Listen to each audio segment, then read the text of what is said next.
96.9 FM. Thank you for tuning in. It is time for Pirate Football. This broadcast is made possible by the following businesses in our community. Please thank them, but more importantly, please support them. Crescent Jewelry, Lewis Riggs Farmers Insurance Agent, Groomingdale's Pet Boutique, Sankville Chiropractic, F&M Bank, Hannibal Appliance, Scott Anderson Roofing, the Smith Funeral Home, the Hannibal Clinic, the Golden Ruler, Curl, Hark, and Holiday, and Tiger Hawk Technologies. Hope you enjoy the game. Good morning, Pirate fans, and welcome to the Show Me Bowl. We are at Faurot Field on the campus of the University of Missouri-Columbia. There is a steady stream of red and black headed through the east gate on the far side of the field. This is Mark Dow. I've got Terry Sampson and Joel Booth in the press box with me this morning. Our good friend Joe Thomas is down on the field. He's giving a fist pump as we speak. It's the Show Me Bowl 2021, the Class 4 state championship game between your Hannibal Pirates and the Smithville Warriors. Both teams undefeated. We'll talk this one over after this 2-minute break. You're listening to the Hannibal Pirates in the Show Me Bowl on KHBL 96.9 FM. Hannibal Appliance, a name to remember if you need a quality used appliance that comes with a 30-day repair or replace warranty. Or if you need expert repair or replacement parts on your current appliance. Jeremy Shoemate is the proprietor of Hannibal Appliance, located at 306 Broadway. Telephone 573-795-1569. Remember, Hannibal Appliance. Smith Funeral Home and Chapel started in 1888, serving others as they would want to be served, with reverence, respect, and responsibility. Services are personalized and specific to each family. Smith Funeral Home and Chapel is proud to have provided over 130 years of service to the Hannibal community and the surrounding area. Brent Massey and staff wish the best of luck to the Hannibal High School Pirates. Crescent Jewelry has always been the Hannibal Pirates' #1 fan. They know and appreciate the efforts and determination these young men must have to enjoy a successful season. Crescent Jewelry has used the same principles to run their business. They offer quality jewelry. They also sell and service just-in-class rings, too. Your local hometown jeweler for all your jewelry needs is Crescent Jewelers. Like the Pirates, they try hard to go that extra yard. Crescent Jewelry, 207 Broadway in downtown Hannibal since 1842. Scott Anderson Roofing is your hometown roofing professional. If your need is for a commercial business or multi or single family home, Scott delivers a personal commitment to quality workmanship and customer satisfaction. He takes pride in his work. Whether you need a whole new roof replacement or repairs to an existing one, Scott has satisfied the roofing needs of hundreds of area customers since 1999. Scott Anderson Roofing. Telephone 231-6788. Welcome back to Faurot Field, Pirate fans. I'm so excited today.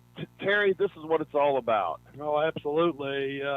We're perched up here in an Eagle's Nest view of Memorial Stadium, Faurot Field, and this is just fabulous, Mark. All the Hannibal people coming in. You couldn't ask for any more than this. Still a steady stream of red and black coming from the east gate on the far side of the field. We are staring right into the sun, and hopefully it'll go behind a cloud here before kickoff. We're an hour away from kickoff. Joe, down on the field, can you hear me down there, buddy? Mark, I got you loud and clear. How about you? Oh, that's awesome. Yeah, I hear you like you're sitting next to me. It looks like a big crowd is piling in for us this morning. Mark, you're right. They keep filing in here. We've got probably 3 sections pretty much full down here, and I know there's a steady stream of people still coming from the parking lots over here too. I know you mentioned a minute ago about maybe a cloud getting. There's not. Well, an airport that has a little bit of a jet flag behind it, so maybe that'll get in front of the sun. But you know what? I don't know if you guys can hear so well up there in the booth because you're glassed in. on the field is absolutely electricity. These guys are ready to go. They're playing Survivor, Eye of the Tiger. And you just totally feel the atmosphere right now. This Hannibal Pirate team, I've never seen them look so ready, Mark. This is it. This is the last time these seniors will ever don a Hannibal Pirate jersey today. And I think they're going to go make it count. I hope so. So, Joe, welcome to the radio booth, buddy. Well, hey guys, I'm not as out of breath as I probably should be because I took the elevator up. Wow, what a Marvel concept! This is a pretty cool view up here. I kind of like it. Sound like you had a pretty good tailgate party going on over by the Hearn Center. You know what? It wasn't bad. I couldn't quite get in there because by the time I got there, they had turned it into a handicapped lot. Now, that's not saying anything about the Pirate fans that were already there. That's just saying anybody after they set it up coming in had to have a sticker.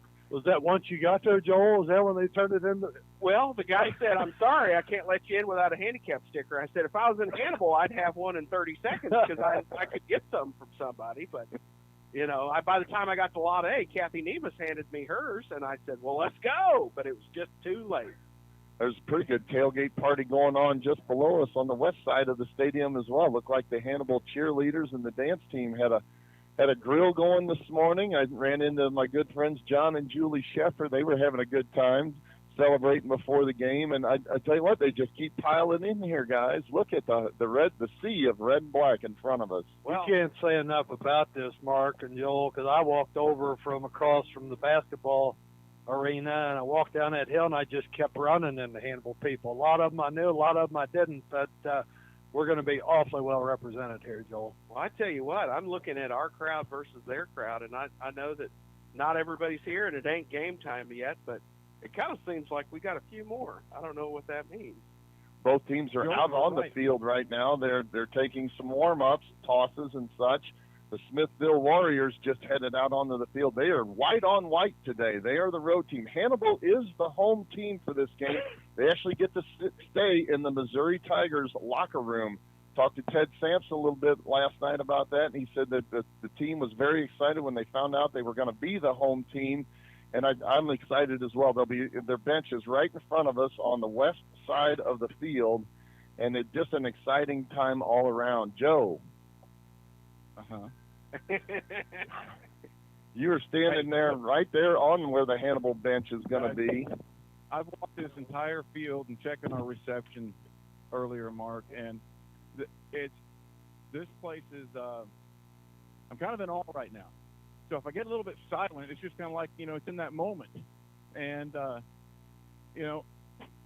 this is an electric. Joel, you said it right. Actually, the Hannibal Pirate band is going to be doing the national anthem, and I also believe they're going to be doing the halftime. From what I understand. Hey, Joe, while you're down there, I just want to take you back to Hickory. I can go down there and measure that field, and it's the same size field as it is in Hannibal Mo. So don't get intimidated, buddy. There you go. It's 100 yards. Joe's already stepped it off. I've already done about 4 laps. Attaboy. So, yep, the excitement has reached a fever pitch, not only here at Faurot Field, but all over the city of Hannibal. All week long, I just kept doing the refresh button on my Facebook account and seeing some of the neat postings that people made in there. Pictures of old leather jackets, and some of them that even still fit. Hey, surprisingly, old Boothie's still fits. I did get a bigger size. I bought a double XL. Thank goodness it was a gracious fit when I got it. Once a pirate, always a pirate. That's the theme around Hannibal. And, Mark, it's just amazing to me the number of people that you see that you haven't seen for a while, and everybody. I have not seen the community rally like this for a long, long time. Oh, the support that the team has gotten has been unbelievable. On the way down here, Lori said she pulled up her Facebook account, and things happening in Hannibal, and somebody posted, "Hey, why are all the new car lights on the Pogue dealership?" They had turned every car standing in the parking lot, their car lights on. They said, "What's up with that?" And I said, "Well, I got a pretty good idea." That's awesome. Yep, that was pretty exciting to see there. So my buddy Chuck Houston and Corey Houston got up about 4 a.m. to make sure all those were on but not dead. There's a fine line on timing there, isn't exactly. Yeah, that's pretty cool to be able to see that. Well, guys, big game today. Both of these teams come into this game undefeated, and they both run very similar style offenses. They're both pretty stingy on when it comes to defense. I think Smithville has only given up something like 14.5 points a game, Terry. Yeah, they're pretty solid defensively. Other than the MICDS game, really nobody got real close to them, and I think they're just true and steady. And you're right, they do mirror each other in some ways, and both undefeated, both have done what they want to do, both have been ranked in the top 4, top 2 most of the year, so it ought to be a good one. These two teams have been on a collision course. You're right, Terry. After 2 weeks ago, when we played West Plains, I looked ahead to see if we made it to the Show Me Bowl, and it was between Smithville and MICDS, and Smithville, unlike the team we played last week at North County, you cannot count them out. We get up 2 scores late in the game. Well, they put up 3 touchdowns against a very talented MICDS team last week in the last 8 minutes of the football game to really basically steal that one from the Rams. Yeah, well, I was a little surprised at that game because MICDS come out and run up a 36-20 score, like you said, and then Smithville rallied back. Kind of uncharacteristic of both those teams, Joel, to give up that many points that quick. Well, I tell you what, if you're going to beat MICDS in the playoffs, you're a heck of a squad because MICDS is an outstanding, well-coached team. And so this is definitely going to be a battle day. Hey, I'm going to take a second. I'm going to give a shout-out to the old F&M Bank. April D. and the girls. Maggie Hahn, also known as Magazine or Maggie Moo. Anyway, just wanted to say hi to everybody there. I'm so glad you got the Christmas decorations up. It took a little while, but y'all finally did it. I love you guys. I wish y'all were here. Thanks for running the bank so Carl and I could get out and play a little bit. Surely they're listening in from the lobby, huh? They got it turned up, that's for sure.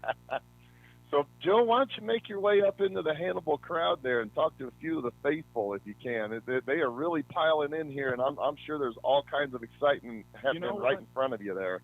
You know what?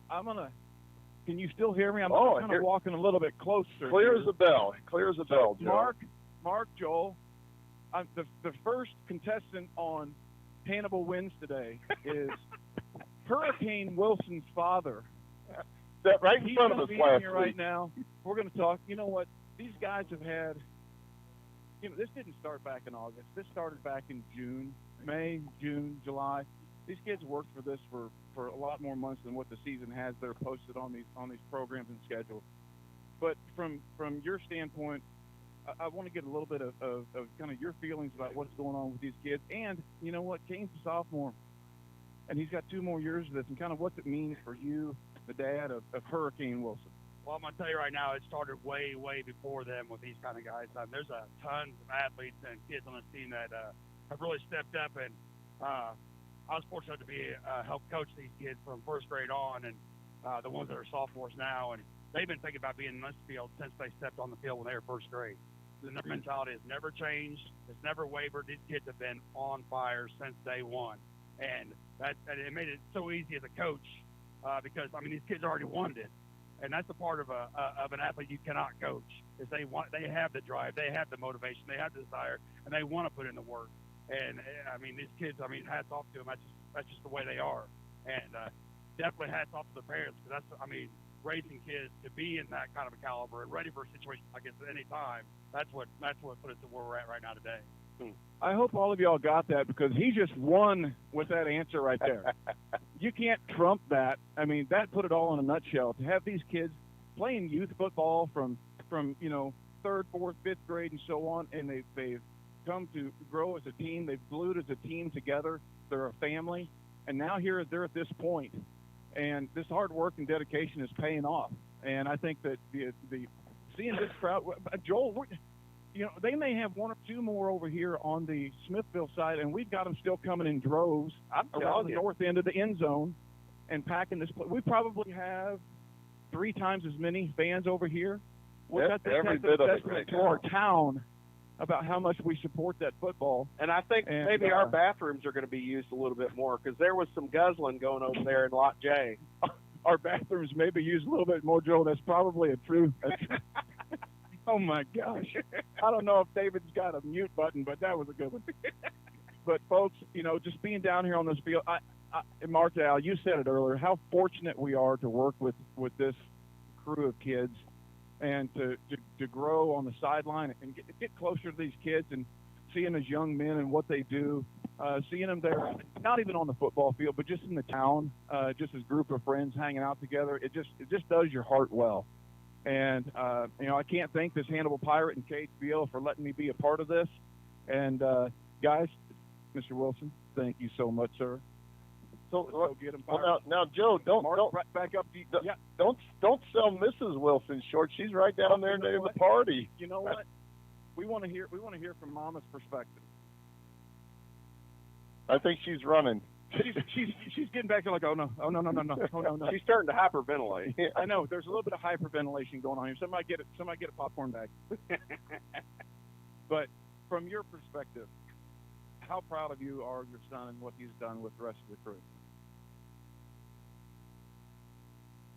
Oh, I'm not getting it, Joe. I think you shut the mic. There you go. I just think that Kane and the rest of the boys have really showed some duration in striving through, the hiccups and the injuries that they've had. And overall, they're here to bring it on. Thank you very much. And we've heard from the Hurricane family. And guys, we're gonna see some action here on the field today. Guys, I'm gonna return it back up to the booth. I'll get with another couple of family members here in just a few minutes. All right, Joe's having a good time down there on the field. I'm gonna send it back to the studio for a minute. When we come back, we will go through game by game the first 13 games of this awesome undefeated Hannibal Pirates season. Once again, ladies and gentlemen, you are listening to the Show Me Bowl 2021 Hannibal Pirate Football on KHBL 96.9 FM. Hi, this is Joel Booth with the F&M Bank. F&M Bank and Trust, the area's oldest locally owned community bank. When you bank with a local bank, your deposit dollars are invested right back into the community, and you'll get the personalized service that only a locally owned hometown bank can provide. The staff at F&M Bank would like to wish the Hannibal Pirates the best of luck this season. The bank you trust, a staff you know. F&M Bank and Trust. We are America's hometown bank since 1870. Go Pirates! Did you know we have over 60 physicians in more than 20 specialties, all right here at Hannibal Clinic? From general practice to more than 20 specialties, we have a long history of medical excellence. When experience and accuracy really count, the choice is clear. The choice is Hannibal Clinic. It's good to know that care is right here when you need it. Hannibal Clinic, where the patient comes first. What a season it's been, Pirate fans. Welcome back to Faurot Field for the Show Me Bowl 2021. It's been a long time since the Pirates have made it to the state finals. 2006, 15 years ago, when we played down at the Dome in St. Louis, losing that game to Webb City. What was it? 26-0, I think. That's correct. Webb put it on us. So history will be made today. I'm going to go out of my way and say that when the first Hannibal Pirate reaches the end zone, he will be the first Hannibal Pirate in history to score in the Show Me Bowl. While we got a second, folks, yesterday I sat down and I started going through game by game a little bit about what we did this season. And I just kind of wanted to read what I wrote down, game by game here to kind of describe how the Pirates got to where they are today. So week 1 was at Helias. Now, folks, it's always nice to beat the Catholics, and the Pirates did not disappoint us in the season opener. Dominus Omnis.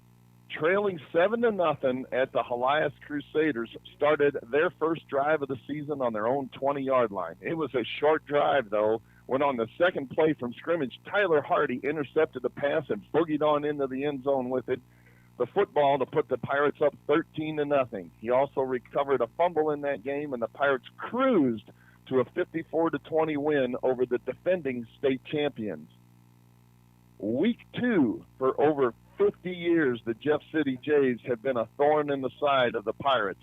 In week 2, however, Ashton Watts scooped up a Jays fumble and rumbled into the end zone to lead the Pirates defense to a 40-13 spanking of Jeff City in the home opener.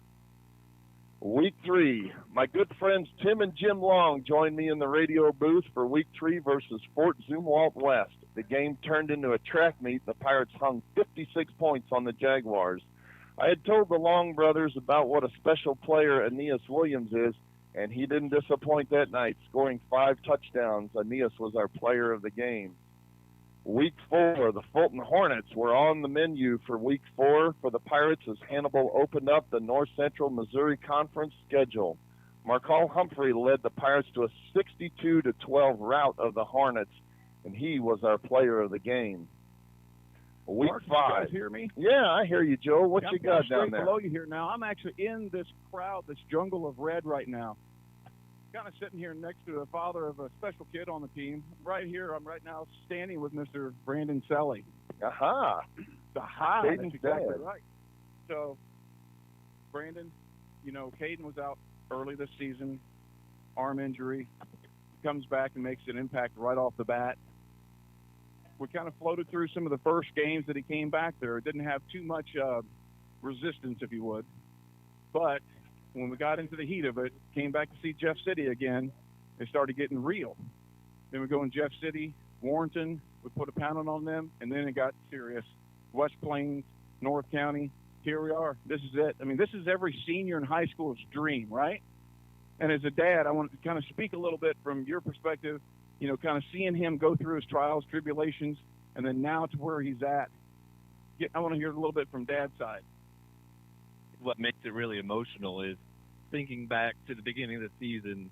You know, they thought they would rotate him in at defense. You know, hadn't played defense all high school career really, and you know, practice a week before, you know, our break for the end of the summer, he reaches for a tackle and gets hit and dislocates his elbow, and it was devastating. But that kid, you know, we took him up to the walk-in orthopedics, and they gave him the option. You know, we got to wait for an OR to open up if you want anesthesia, or, you know, we can try to pop it in right here in the office, but it's going to be painful, and you've got to be able to relax your arm the whole time. And he said, I want to start the process of getting back, so do it right here. So from that point on, it was just dedication. You know, they thought it would be a 3-month process to heal, which it is, but they released him in 6 weeks to be able to come back and play. And luckily that was only the first 3 games. But, you know, I was just thinking about that last night of how down we were at that point, and now here we are. Yeah. It's really exciting. Well, you know, Caden's been that heart of that basically the blind side, the Michael Orr of the Hannibal offense over there on that left tackle. We've got Xavion over there with him now that's helping protect Cortland's backside. And I think that left side is so strong because of Caden over there and helping those sophomores and helping those underclassmen get to where they need to be. But from all of us at KHBL, Mark, Joel, Terry, myself, congratulations, Dad. This is one hell of a ride. Let's enjoy it, and let's whoop them. Thank you. All right, guys, back up to you. Folks, they are still piling in from the east end zone. We've got quite a crowd in front of us. I want to keep going through the summary of the season. Week 5 was against Mexico. Now, folks, I don't miss many games, but my daughter Jackie's wedding rehearsal caused a conflict for me in Week 5 versus Mexico. And try as I might, I just couldn't find an excuse to get away from that. But Terry Joe and Joe's wife, Becky, stepped in for me, and they covered a 41-28 drubbing of the Bulldogs. A.J. Thomas the Train had a great game. For his efforts, he was awarded a cruise for 2 on the Mark Twain Riverboat. He was our Hannibal Pirate KHBL Player of the Game. In Week 6, Ramel Pinner and Daquan Powell led the Pirates in a 41-0 rout over the Kirksville Tigers, again in Week 6.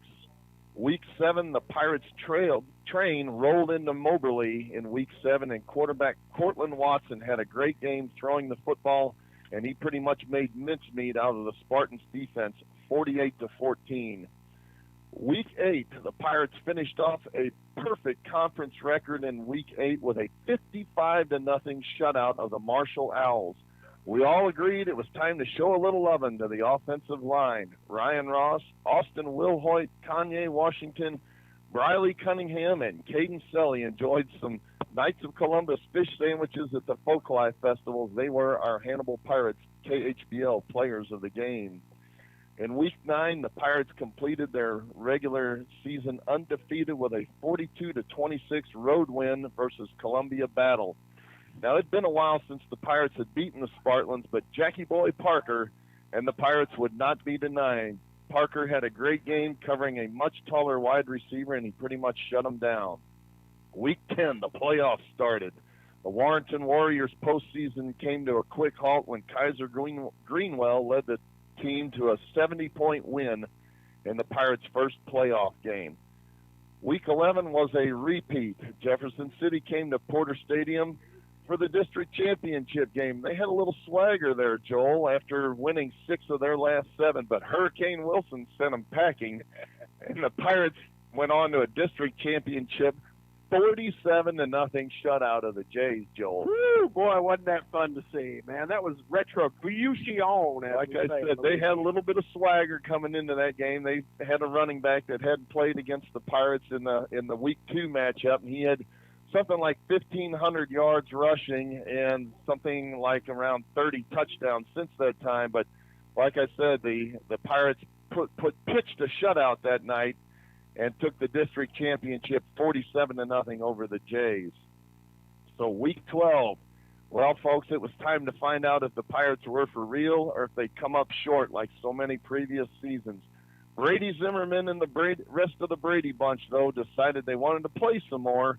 However, and the Pirates dispatched a very athletic West Plains team 35-26 in what was just an awesome game at Porter Stadium. It was cold, the wind was high, but we held on and beat West Plains 35-26. And finally last week, guys, John Klubine, he's been consistent all year long and been one of the hardest hitting Pirates. He kept that intensity versus the North County Raiders in the state semifinals, a game that had everyone on the edge of their seats. But the Pirates punched their ticket to the Show Me Bowl today with a 42-26 road win versus North County. And folks, that in a nutshell is how we got to where we are today. Exciting season, Terry. Yeah, absolutely, Mark. It's a storybook year for the Pirates, and every game you talk about, you can recollect and have some memories of what they did that was special. And you couldn't ask for a better group of seniors or a better year than these guys have had. Hey, Mark. Joe, what you got for us? All right, hey, guys, you guys just talked about the road to getting here, and that was just a perfect segue into who I'm talking to right now. I'm standing here next to Coach Harvey. Coach Harvey is a 7th grade Hannibal Pirate football coach. And you talk about a segue of getting the boys to this point and the crew of kids that are going to come through the program that he's going to develop and get them ready to come up to this next league. Coach, I mean, I got to think that this helps your program when the community sees what's going on, what you guys kind of created here in its infancy. This is unbelievable as far as the turnout we see. Hannibal is a football town. The community has got so much pride around the program, and the boys come in knowing what the expectations are, and they come out in droves. They want to be the next group of guys that are out in the field, and that's their goal. And, these guys that work so hard to get here, the younger generation sees that. They want to do the same thing. Coach, I can't thank you enough. Obviously, it's working. I think these group of kids, there's a lot of sophomores out here on this team. We got some great 8th graders are going to come up. They're going to be sophomores when these guys are seniors. And what you guys do back there working hard with those kids in 7th and 8th grade is going to pay off for us. I can't thank you enough. Thank you very much. I appreciate it. Mark, back up to you. All right. They are still piling in here, Joel. Well, Mark, I'm going to take this second, and I'm going to start at the bottom, and I'm going to work my way up and say a bunch of thank yous to all these guys. I'm going to start with Coach Finney, Coach Stolte, Coach Jim Myers, and Coach Kip Robinson. Those were the dudes that I had when I was in middle school, and fantastic coaches. I think a majority of the guys in Hannibal prior to me and maybe a few years after me had Kip Robinson and Jim Myers, and I'm talking about 2 guys that knew how to coach the ball game. And then we go up to freshman year, and I had Coach Sharkey and Coach David McCullum. I get into sophomore year, and I had Shannon Stolte and Ron Greenwell and kind of the rough step bunch. Greenwell. Folks, ladies and gentlemen, you have not been yelled at till Coach Greenwell lets into you. And it's like a loving yell at you, I mean, he don't mind it with love. Yeah. You don't mind it, and I had some other coaches, and they were pretty good guys too. But those guys are the ones that you remember. And And if you ever go to a reunion and you see those guys, those are the ones you're going to go up and talk to. Because, you know, I put a post up there about Coach St. Clair and his birthday, and I talked to him, and boy, he's a good guy. I'd run through fire for him. I had a great dad, but man, if I didn't, St. Clair would have been even better with the substitute in there. No offense, John David, because you were awesome. But I tell you what, Mark did a great job, and I really appreciate him. Happy birthday to him. He just celebrated his birthday. Talked to him the other night on the phone. He said all he wants is a Pirate victory, Mark. Hey, What we're a going to get birthday that today. present indeed. No kid. Mark, I've got another proud parent down here right now, and we're kind of on this little bit of a sophomore kick right now. We just talked to Hurricane Wilson family, but I tell you what, one of the most important parts of the line in this football game is the center. Everything starts through that guy, right? Can I get an agreement up there? Amen. Amen. I get it. We get an amen right here. Hallelujah. So, guys, I'm talking right here with Stephanie Ross. And you know what? Stephanie Ross not only has a wonderful son out here playing football, but she's helped 1,000 kids, Joel, go through that Hannibal High School program. Hey, Joe, and get where they you're need to go talking to. you're talking to Pirate royalty right there. If you're That's talking right, to Joel. Stephanie Ross. This is Pirate royalty. But you're right. She needs to have a red, but maybe a little purplish. Yeah, definitely. Some type We need of a cake. tiara. Yeah, a We need a tiara tiara. and maybe an orb. That'd be awesome. But you know what? We're going to let Stephanie kind of talk kind of what this means for her son, her family, and kind of I'll just leave it at that.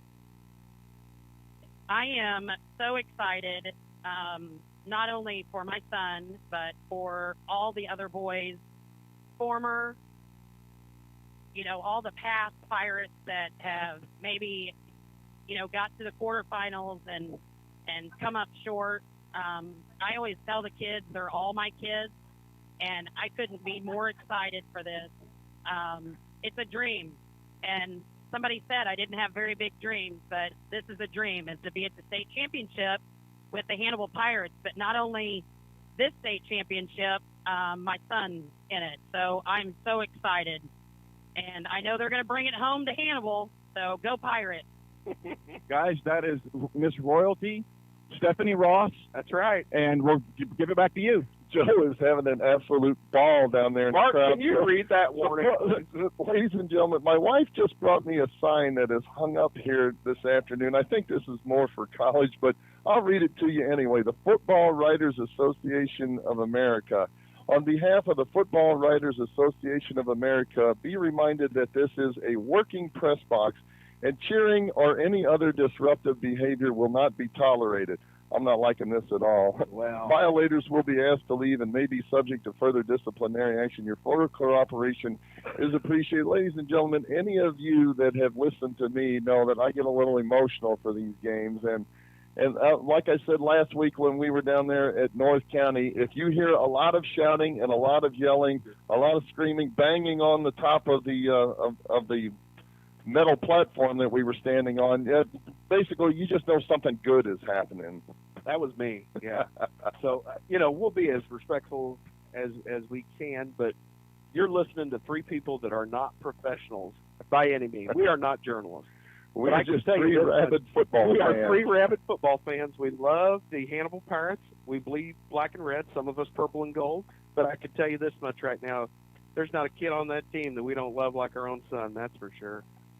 If there's any yelling comes out there, we'll blame it on that guy down at the end of the row. I'm not sure who he is. That's all right. I think he'll take it. Yeah, Ladies right. and gentlemen, they are still piling in here. They are in front of us. They have now filled up 3 sections in front of us, and they're opening up a 4th section. Kind of behind the band is where they're going to be. They've got it kind of roped off, but I don't see them fitting everybody in here, Joel. Well, I don't know how many people are actually here, but when you take like the gross metro area of Hannibal, I think we're looking at about 40-ish thousand. But if you take into the 1,000 people that live in St. Louis and the 1,000 people that live in Columbia and the 1,000 people that live in KC that are here in the game, we just got a big boost to our population here at Columbia. Yeah, I want to say, who the heck is back in Hannibal? Well, everybody at the bank, they thank goodness there's somebody there watching the vaults because you hope. I hope so. I mean, they say they're there. I think the Tigers would be envious of this type of a crowd on certain days. Yeah, that's for sure. As a former alum, I can say that. But, No question about that. Folks, it is an absolute gorgeous morning for high school football. I'd say the temperature is in the low 60s, maybe upper 50s. There's not much wind to speak of. The flags on the goalposts are standing still. So like I said, the sun is out. There's not a cloud in the sky, and we will be underway here in 26 minutes. Not that anybody is counting, but a little bit of a bottleneck down there because everybody just found Pat Newell, and they all want to talk. Oh wait, never mind. It's Mark St. Clair they all want to talk to. Pat Newell, I think, might have just been the driver. It looks like Mike Wood and Pat Newell and Mark St. Clair and the old bunch. I'm telling you, they're all here. Everybody's here. So we got quite a crowd listening in this afternoon or this morning as well. I got my sister Michelle just sent me a text. She's listening, so I got to throw her a shout out. Daughter Jackie's over in Shelbina. She's listening. So lots of people in Pirate Nation have tuned in this afternoon or this morning. My Uncle John is listening from Washington and several family members. So thanks and welcome to the bandwagon. Everybody move over and hop on. Shout out to my wife and the Hannibal Dental Group staff. They're listening to all the game down there. And I'm like you, Mark. I've had a lot of friends and family from all over the country that are kind of watching and listening to us now because of this. So pretty cool. The Hannibal Dental Group. That's where I go. Mr. Josh Ricker. I tell you what, I think I've got a lawsuit with Dental Group, and I'll tell you why. I went to the Dental Group with Dr. E.W. Harder, and he told me, he said, you might need to get some braces, and that would help your teeth and your bite and all that stuff. And I said, okay, I'll do it. He said, and when you're done, you're going to look like Clark Gable. Well, that hadn't happened yet, guys, so I keep waiting. Clark Griswold, maybe. Yeah, Griswold, or Cousin Eddie, one of the two. Hey, there's Linda Beard, the whole Beard Anderson clan. They've got the end of the row so they can make it to and from the bathrooms easily and quickly. I just want to give a shout-out. Good old mud volleyball people down there. I love them. Thank you so much, Beard and Anderson people. They're kind of like Monroe City Transports, but they, for some reason, they had migrated to Hannibal and stayed here. Guys, there's no letting up of this crowd. I swear. They're still streaming in from the east gate. So they're coming around the north side of the end zone and still piling in here. We've at least got twice as many as what Smithville has got in their stands so far this morning. Well, guys, I just want to take a second. And a couple real good friends of mine lost their lives this year, John Meyer and Bobby Heiser. Boy, I can't tell you how much we miss you guys. I know you're up there in heaven looking down on us. I know we were watching the game. Lindsey Greenwell's up there too. And, man, I tell you what, let's just take a second to talk about all these guys that made it possible for us to be here today. No question about it. I woke up this morning, had a tear in my eye thinking about my old buddy Bobby Willett. Yeah. Boy, we sure do miss you guys. We're so glad. Thank you so much, Bob and John, for teaching me how to be a good Pirate fan. And thanks, Bob, for teaching me how to cuss at the people in the left lane that are going too slow. Bob Willett and I used to drive to these road games, and we would get to laughing so hard in the car. Sometimes I thought I'd have to pull the car over. We'd laugh so hard at each other. But this was our dream, to come to the Show Me Bowl. He's here, Mark. With press credentials. He's here, buddy. That's for sure. Man, I tell you what, Terry. What a cool place, man. You've been involved with Pirate football since the 60s. Is that what you said? 1968 season was my senior year. I classed of 69, and my dad played in the 30s. And I know Stephanie Ross and others have posted on Facebook of some of those teams in the 30s. So, yeah, I've been around for a while, Joel, and seen 5, 6, 7 undefeated teams go through and a lot of good talent. But this senior class is a special group of young men. Terry, I was talking last night with your son Ted, and he said, I've been around my dad for my whole life, and he said all the years that I've told him how good this player was or that player was, he'd always say, yeah, but you never saw Maurice Fort play.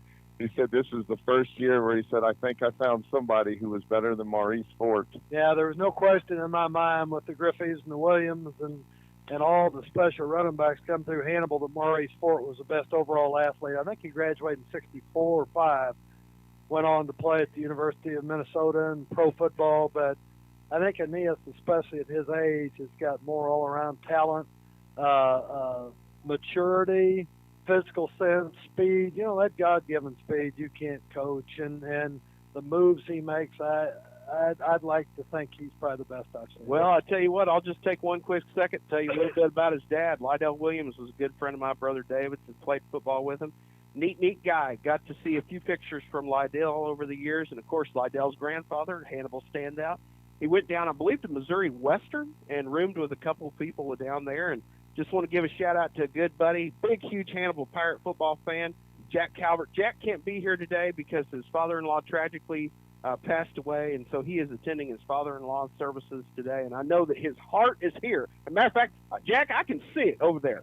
It's got some roofing nails and a couple of shingles around it. There it is, right there. You know what's funny? It's shining on it right now. That's right. We talk about it, but and I'm not 100% sure, but the young Williams, Wentrick Williams, over at Liberty North, he's a Hannibal transplant. He sure is. And, You're and exactly he was right. Kansas City Metro Player of the Year up for it. Stop and think about if him and Aeneas would have been here together. Oh, my. Kind of challenge that, you know. Joe Thomas, where are you down there, buddy? I'm down here about to your left, kind of like an 11 o'clock down here, Mark, right up against the wall. I'm here with another Hannibal Pirate, Loyal. Can you see me? I see you guys moving. Yep. All right.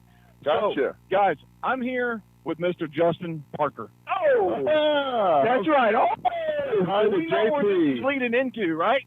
So, Justin is a proud father. He and I both shared a great experience last year when both our boys qualified for the Missouri State High School golf event. As fun as that was and as exciting as that was, this is a different deal. And he's got his son, and you all know him as Jackie Boy Parker, number 12 in the playbook, number 1 in your heart. You know, the man, Jackie Boy's not a big guy, but he lays it on you hard. He's kind of like Macho Man Randy Savage. He comes in there kind of crazy. But, Justin, you know, Jack has dealt with adversity all this summer. You know what? Yeah, through the summertime, through the fall, through the playoffs, he's had to go against guys my size, smaller guys, fast guys, and he's held up every time. And for Jack, we cannot be more proud of Jack and what he's done and the accolades that he has done for this Hannibal football Pirate team. For mom and dad at home to sit there, you got to be a proud parent. Oh, yeah. Yeah, it's pretty special. I mean, just being able to come down here today and just look at how many people we have. We probably have 2 or 3 times more people in the stands than what Smithville has, and they have about half their side packed. Yeah, you're absolutely right. I mean, and Joel, we're getting packed from, well, it was supposed to be about the 20 to 20, but now we're going on down here past the end zone down here on the north end. Hey, we might fill up the rock wall there with the end. I think we're getting into the rock wall. I think we got a lot of Hannibal and students over here. As soon as they sneak out of class, they're going to come over here by the big old M down here in the north end zone. But does it worry you a little bit, Justin, that probably a lot of your homeowners are here? Probably a lot of my drivers are here. A lot of his drivers are here that have some concern.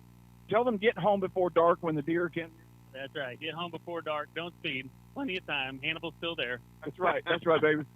Hey, Justin, thank you. It's a pleasure as always, brother. Guys, back up to you. I'm going to hit a few more fans here. Hey, you know what? We're inside 20 minutes before it's hit kickoff here. But right now, I'm in front of a bunch of guys here. What grade are you in, young man? 4th grade. What about you?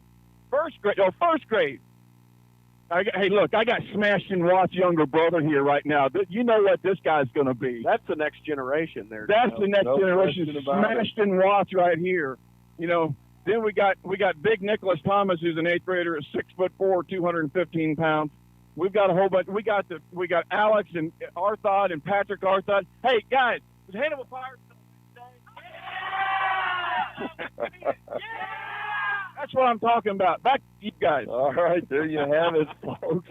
I'll send it back to the studio. We got about 20 minutes before kickoff. Neither team has returned to the field yet. They're both in the locker room. It's got to be real high with anticipation. A lot of drama going on in those locker rooms right now. Ladies and gentlemen, I cannot explain how honored, how humbled, and how beyond excited I am to be able to say, you're listening to the Hannibal Pirates in the Show Me Bowl on KHBL 96.9 FM. A Department of Transportation physical examination must be conducted to obtain a commercial driver's license. If you need that physical to get or keep your license current, Dr. Stephen Sankville has the medical certification for Department of Transportation physicals, a fast and convenient alternative. Dr. Stephen Sankville, 2830 Market Street in Hannibal, 221-8858. This is Lewis Riggs. After 30 years of writing wills as an attorney, I am pursuing a new career writing life insurance policies and conducting comprehensive insurance coverage reviews for Farmers Insurance here in Hannibal. My office is located at 201 North 3rd Street in the old Standard Printing Building, and my phone number is 573-799-2207. I look forward to discussing all of your insurance needs. Thank you. We are farmers. Bum, ba-dum, bum, bum, bum, bum. Field Pirate fans, we've got just about 15 minutes before kickoff in the state finals, Class 4 finals, the Show Me Bowl against the Smithville Warriors. Smithville comes into this game 12-0 on the season. They've got a coach that's got some ties to the North Central Missouri Conference, Jason Ambrosian. I asked Terry a little bit ago how long it's been since he left Moberly, and he said I think it's been 7 years since Ambrosian took Moberly from what was the depths of the North Central Missouri Conference and really turned them into something, Terry. Yeah, he really has. He's done a nice job over at Moberly, and then he's gone over to Smithville, and he's been real successful with his program, and good young coach. So no question about that. But, hey, we've got a pretty good young coach of our own, ladies and gentlemen. Jeff Geschwinder, in his first inaugural season, first campaign with the Hannibal Pirates, has led them to a 13-0 record and a berth in the state finals. So if you ever thought about contract renegotiation, that'd be what I'd be talking to Geschwinder and the administration about right now. Pretty good time. Can I take just a second, Mark, and say something? Absolutely. I want to butt in here, and you may have seen some posts on Facebook, and those of you who have been listening to KHPL for a long time, the head guy that's been behind this operation for a lot of years is Mark Dow, and Mark's been doing this quite a few years, and he's had a lot of associates, color men work with him, but nobody could be more excited and dedicated to this job. And Mark, I just want to tell you congratulations on finally making it to the thank big you, show. Terry. It's been a pleasure working with you, working with Joe Thomas, and through the years, all the guys that have helped me out. The Long brothers, I know that just have a ball talking football with them. You will not meet two bigger football fans than Tim and his twin brother Jim Long. But Mark Allen, I just started thinking about Alex Meyer that's done statistics for us in the past, and of course my lovely wife Lori that allows me to take off the whole fall and go from week to week and travel along this train. But it's been a pleasure, Terry. It's been a lot of fun, no question about that. Finally made it to the Big Apple, so to speak. The big dance, we are here, and they are still piling in. The Hannibal faithful, they are just crowding in all around from the 20-yard line to the 20-yard line, and it's spilled down all the way down to the 10-yard line along the north end zone here. Before long, they'll have to be sitting on the M. The Smithville Warriors have taken the field now. Again, they are in their road uniforms, white on white, and the Hannibal Pirates this morning will be in their home uniforms with the red jerseys and the white numerals, the black helmets with a pirate logo on the side. The Hannibal Pirate marching band is fortunate that they get to be on the field for the national anthem, and they'll be heading out there just here shortly. They're down in the end zone to our right side. That'd be the south side of the stadium as we speak. So, yeah, it's pretty special, Mark. I think the Pirates, as Mark alluded to earlier, are in the Missouri Tigers home dressing room, and we're the home team, and the band gets to play. And I don't know, we had 4 or 5 charter buses, I think, come down bringing the students and the players and the bands and the coaches, and it's just unbelievable the number of people sitting on the Hannibal side. I cannot believe this, and they're still coming in. Just got a text from my original broadcaster buddy, Chuck Clayton, listening in as well, coming in loud and clear. So he's got a good feeling for today. Chuck, you were with me when we started this whole thing. We had a ball, my friend, and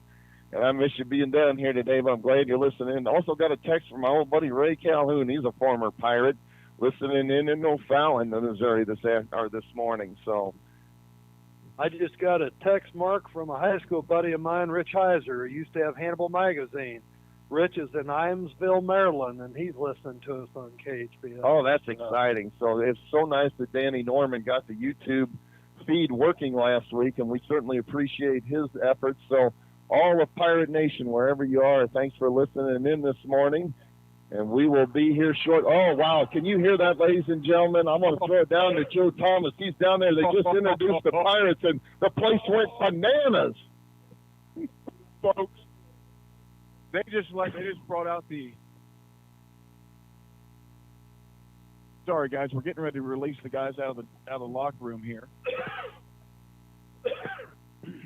Joe, have you spoken with the referee? Is he going to let you get on the field for the coin toss? We're getting that answer here right now. I've talked with the head guy. He's consorting with his group of people, and I should get the thumbs up here in a minute. Oh, this would be awesome to be able to cover the coin toss. So Joe is down on the field. He'll do his best. But, yeah, like I said, Smithville is out on the field, and the Pirates should come on the field shortly. There is a huge crowd in front of us here. A lot of times, I remember when we went to the Dome years ago, of course, that seats 70,000. I was excited when I got there thinking how much people would be there, and it really looked kind of empty. That is not the case here today, folks. They're doing the national anthem right now.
All right, in their final performance of our national anthem, the Pirate Pride Marching Band did a great job. The marching band is led by drum majors Jacob Chapman, Grace Hiles, Devin Maddox.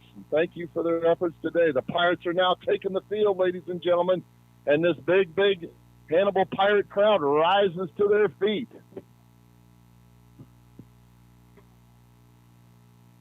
That has got to be exciting to be standing down in the south end zone. Like I said, they are in their home uniforms. That's black pants, the red jerseys with the white numerals, the black helmets with the Pirate logo on them. They will introduce each one of the players, I believe, Terry, for the Show Me Bowl. I think, as I recall, they introduced everybody back in 2006. Yeah, I'd be surprised if they didn't have some sort of recognition, Mark. I'm not exactly sure, but these kids got to be pumped up. Yeah, that is. That's really nice to see. I remember this from back from 2006. They actually introduced every single player on each one of the teams. He trots out individually, and they're introducing the Smithville Warriors as we speak. So Smithville's quarterback is a junior, 5'10", 165-pound quarterback, Andrew Hedgecorth. He likes to throw the ball around a little bit. In fact, he led that comeback last week against MICDS. They were down 16 points with 8 minutes to go in that football game, and Hedgecorth led them back to a 40-36, a thrilling victory against MICDS to get to this game today. So both teams play a similar style of offense. They mix it up a little bit. Last week, when we got up by 2 scores, Terry, I felt pretty good against our chances against North County because they just did not have a passing attack. Yeah, I agree, and we did a pretty nice job of shutting that down. And once we got up like that, I agree with you. I felt good too. Yeah, I think this Hedgecorth is supposed to be a pretty good young quarterback. Not real big, but steady, and he throws the ball pretty well, Mark. Yeah, it'd be interesting to see how this game plays out. It would not surprise me at all, ladies and gentlemen, if this game came down to the last possession of the game. I don't see either team being able to completely shut the other one down defensively because there's just too much talent on the offensive side of the ball, both for the Pirates and for the Smithville Warriors. Smithville comes into this game averaging a little over 35 points a game, and, of course, prior to the end of the regular season, the Hannibal Pirates were averaging right around 50, and they've actually been able to keep that up. They scored 42 last week against North County, and so I really do expect this game to turn into a shootout. They are still piling in here, ladies and gentlemen. There is a steady stream of red and black coming from the east gate all the way around the north side and filing in here. They'll have to hurry to get here by kickoff, Terry. I was just going to say that they better. They're still walking down the hill over on the other Yes, side. Joe. Got me down here? Gotcha. Okay. Loud and I clear. just got some news that I'm going to be out there on midfield here in about 15 minutes. Oh, how exciting is that? We will have the coin toss live. You do a moonwalk out there, fellas. Yeah, Joe Thomas is down on the field. He's standing at the 20-yard line right now, right along our side of the field, folks. We are on the west side of the stadium, which is the press box side of the field. There's a big Hannibal crowd in front of us. Joe is standing on the field, and he will have the coin toss live, which includes all of the instructions from the referee. I do not have the officials listed for today. I did not get that when we came into the stadium, but I can guarantee you these are some top-notch officials, Terry. Yeah, I'd like to think so. I was looking on this special program they handed out to us, but I don't see anything, Mark. I know that last night I was talking with Ted about it, and I asked him about how the officiating goes, and he tells me when you get to this level, each game to game, each official team gets rated from both sets of coaches every game, and these officials that do the Show Me Bowl, there's 6 games, not including the 8-man game that was played last night, I believe, and each crew does just one game. So even though this is one of the best crews in the state of Missouri, they will only do the Class 4 game. And then later on today, I think we have, the Class 5? I believe Webb City plays later this evening, right? I think 3 and/or 5 both. It may be St. Mary's, but I think I think St. Mary's as well. I think St. Mary's is after us in Class 3, and Webb finishes out the evening in Class 5. Still wrapping up the introductions of the Smithville Warriors. And, folks, I think they're going to kick it up a notch here in about 8 more players. They will bring the Hannibal Pirates out onto the field. Well, I tell you what, you talked about the other games that are going on today. Hannibal coach Ken Moore, he married a very Hannibal girl, April Given. April Moore, he's coaching, assistant coach for Holtz that's playing Webb City later today. So good luck to Coach Moore. It's always nice to see a familiar face. So while we got a second, I want to throw a shout-out to the assistant coaches as well. Kyle Arthod, Jacob Borgmeyer, Brad Feather, William Gaines, Colton Gottman. I remember back when he was playing for the Pirates. Of course, Ron Greenwell. Like I said, folks, you haven't been yelled at till Greenwell lets into you. Lance Harvey, Ian Hatton, Jamie Hoskins, Chase Lowenstein, Chris Nicholas. Here they come. Jason Nolan, and Mitch Ridout. They are the Hannibal assistant coaches, and the Pirates are getting introduced now. Also got to throw a shout out to my old buddy, Charlie Bowers. Old Chigger's listening in. Mark Novak just texted me. Paul Rosencrans listening in as well. So welcome, guys. We hope to bring you a victory today by the Hannibal Pirates in the Show Me Bowl. So the Hannibal crowd has risen to their feet. Joe, can you even hear me down there? Guys, I'm right behind the guys as they come out by the goalpost. Woo-hoo-hoo. Oh, that is exciting. Here comes Cortland Watson out on the field. Number 4, John Klubine. Tyler Hardy trotting out onto the field. Don Caldwell. Here comes Kaiser Greenwell next. Joe, I'm not sure if they're running or if they're just floating across that field. I tell you what, these guys are focused. There's a stare in their eyes. I tell you what, guys, we got plenty of people listening. Sarasota, Florida, calling in. Adriana Dunn. We got Mary Lynn and Paul Richards at Hannibal Regional. Oh, that's Best of awesome. luck to Paul and his recovery from There goes our captain, surgery. Brayson Douglas. Good to see Brayson out there for the Show Me Bowl. He hasn't played it down this year, unfortunately, for the Hannibal Pirates. He had some knee surgery, but it is so exciting to be able to see him on the field, and he'll be one of our captains this morning. Well, there goes Hurricane Wilson out onto the field. They're getting a big hand, and we are still filing in here, folks. There are Hannibal cars that are still trying to find a place to park. They're still walking down the hill and going up to find parking places. Yeah, they're still driving in here. They're actually having to open up the upper decks now in front of us. Oh, my This thing's incredible. Yes. I'm telling you Yeah, what. they're packing them in here, and they just now opened up 2 of the upper areas, So, like I said, Joel, is anybody in Hannibal? There's about 7 people at the bank. They're Other at than the that, bank, I don't so know. they don't have any customers today. Right. This is Pretty very amazing, exciting guys. to be here. This has got to have these kids really pumped up down on the sideline. I can't imagine what this would feel like. This is Hannibal South. I'm telling you what, we're going to change the Absolutely. name. Absolutely. Woo-wee. Well, we have a lot of kids down here anyway going to school, and people have moved down to Oh, this yeah. area. There's a ton of them. I think Alex just walked by here a minute ago. Yeah, he's been hanging out with me. How in the world he got press credentials, I have no idea. So he just mentioned Mark Dow and let him leave it to my son Alex to talk his way in. He reminds me of Joan Long, my good friend Jim's wife. She actually talked her way into the Super Bowl when the Rams were in it. Alex, so glad to have you up here with us. We got the Dow family minus women, except for Lori here. So Lori's going to do the statistics for us this morning, so I'm excited. I think Danny Norman was going to do it until he found out how many of his friends were going to be here, and David didn't realize that he had raised such a party animal. But Danny found out how many of his buddies were going to be here, and he's like, "Yeah, Dad, I'm out." he's like, you know what? If I'm going to hang out with Mark and Joel, I'd rather hang out with Chris, Wetton, and the rest of the bunch. So he's down there hanging out. I bet he's got a jersey on. Boy, it doesn't matter how hot it's going to get today. These Letterman jackets on these Hannibal, once a pirate, always a pirate people, they're staying on. Okay? Yeah. That is awesome. All right, they have finished introducing all the players now, and we will head out to midfield here in just a second for the coin toss. They're running a little bit behind here. I've got almost 11 o'clock on my watch, and they just put 3 minutes on the clock. So they're going to head out to midfield here with the captains. Our captains are the same as they've been all season long. Cortland Watson, Kaiser Greenwell, Brayson Douglas, and Caden Selly. And they're going to head out onto the field now. My man Joe Thomas is on his way out to the big Tiger logo at the 50-yard line. Talked to the guy from the Hannibal Courier Post from Quincy Herald Whig.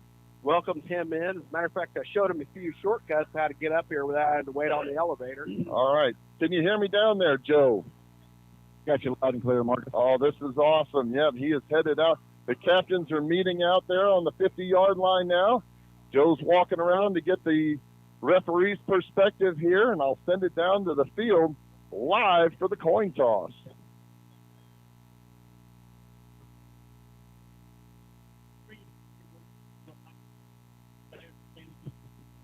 Coaches getting their discussion right now, Mark. Going through their last second instructions to the coaches, and then now they've been dismissed. And a couple things, guys. First of all, sportsmanship counts all afternoon. I don't care what the scoreboard says, right? Red captains take care of red, white captains take care of white. Reasonable questions get reasonable answers. You need something from us, we'll do what we can to help you out, okay? You having trouble hearing me? Come here. All right. Now, here's the other thing. These are protection, they're not weapons. We understand that as well. Do you have questions for me now? All right. Here's the coin, fellas. The colored side's the tail. That's the head. The head. There's the tail. You're going to call it for me in the air.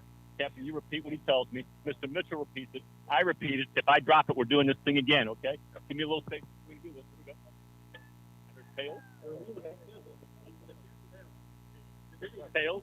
We all agree tails. Smithville called tails. Hannibal Pirates win the coin toss with heads. All right, the Pirates have won the toss. And they're switching up sides now. Let's see what Hannibal has decided to do. Hannibal has won the toss, and they will receive. So Hannibal has won the toss and elected to receive. Smithville will back up and defend, looks like the south end zone. So Hannibal will be headed left to right across your radio dial, and we will be underway here shortly in the Show Me Bowl. Just got a text from daughter Krista. She's listening in as well, making it a complete Dow family affair this morning. No surprise on this, Mark. Hannibal's used this strategy most of the year. They like to receive the ball and show the other team what they can do on offense. So let's get this kicked off, Pirates. Yeah, a lot of teams like to defer when they win the toss, but it has been, you're right, Terry, the Hannibal Pirates' forte to take the football and try to cram it down the opposition's throat early. I look for them to come out as they have all year long in the no-huddle offense, and try to move the ball quickly against Smithville. Smithville's kicker, it looks to be number 41. That is Marcus Garza. He's a 5'9", 150-pound senior. He takes the ball from the official and spots it along the far side at the 40-yard line. I tell you, I actually thought he had to be within the hash marks, but he is outside of the hash marks, all the way to the short side of the field on the east side of the stadium. I didn't even know that you could do that. All right, everybody rises to their feet. Garza looks for the signal. He points his right index finger to the sky, and he steps into this one, and we are underway here, folks. It's a high kick, going to sail into the end zone for a touchback, and the Pirates will take over 1st and 10 at their own 20-yard line. Pretty good kick there by the senior Garza, Joel. Oh, my gosh, that was a booming kick. It definitely isn't a sideline squibby, thank goodness. But I tell you what, I guarantee you, if they try that today, we are ready for it. He put it out of the end zone, or into the end zone anyway. All right, the Pirates will come set. 1st and 10 at their own 20-yard line. Ball was along the far side hash mark. Now I understand. I see the hash marks. They're different for high school. They're a little bit farther out. He was within the hash marks, Terry. That's what I was wondering, if they just weren't set out a little bit further. Corbin Watson will come set. Pistol formation. 3 receivers out wide to the near side. On 1st and 10. Williams goes in motion. It's the end around. Pitch to Williams. He's got a block, and now he gets shoved out of bounds after about a 3-yard gain to the far sideline. It'll be 2nd down and 7 from the Pirates' 23-yard line. As they get warmed up, I'll be anxious to see how the Hannibal Pirates step into their offense here, what plays are going to show and what plays are going to hang on. Hurry up offense for the Pirates. On 2nd down, we'll call it a long 6 yards to go. Cortland Watson comes set under center. Split backfield behind him. Thomas the train to the near side, and Niels Williams to the far side. Pitch goes to Williams. He gets a block, and now 2. He's at the 25-yard line and stacked up.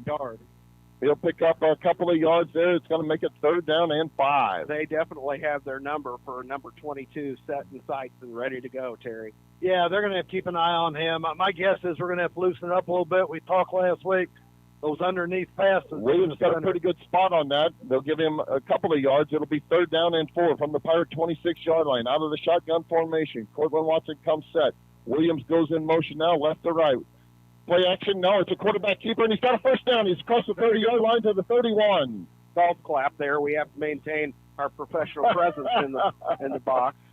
Cortland Watson faked the handoff to Thomas the train and scampered ahead for a quick 5 yards. It's 1st and 10 for the Pirates. He'll come set under center now. Split backfield behind him again.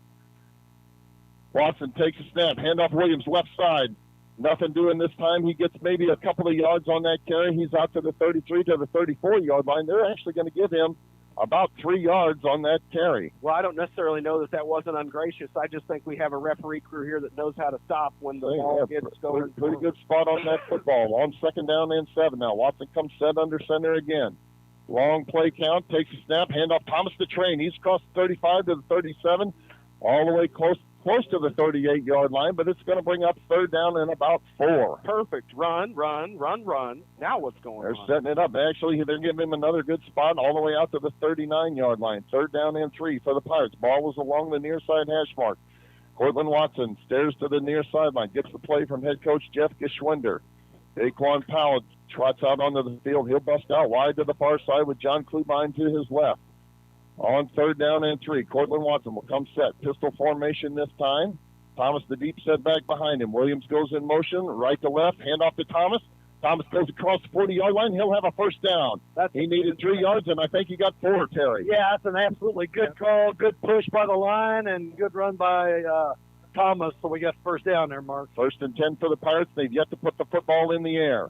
Sure like to see those chains move. Hurry up offense. Twin receivers out wide to the near side. Pistol formation for Cortland Thomas from the 43-yard line. Thomas takes a snap.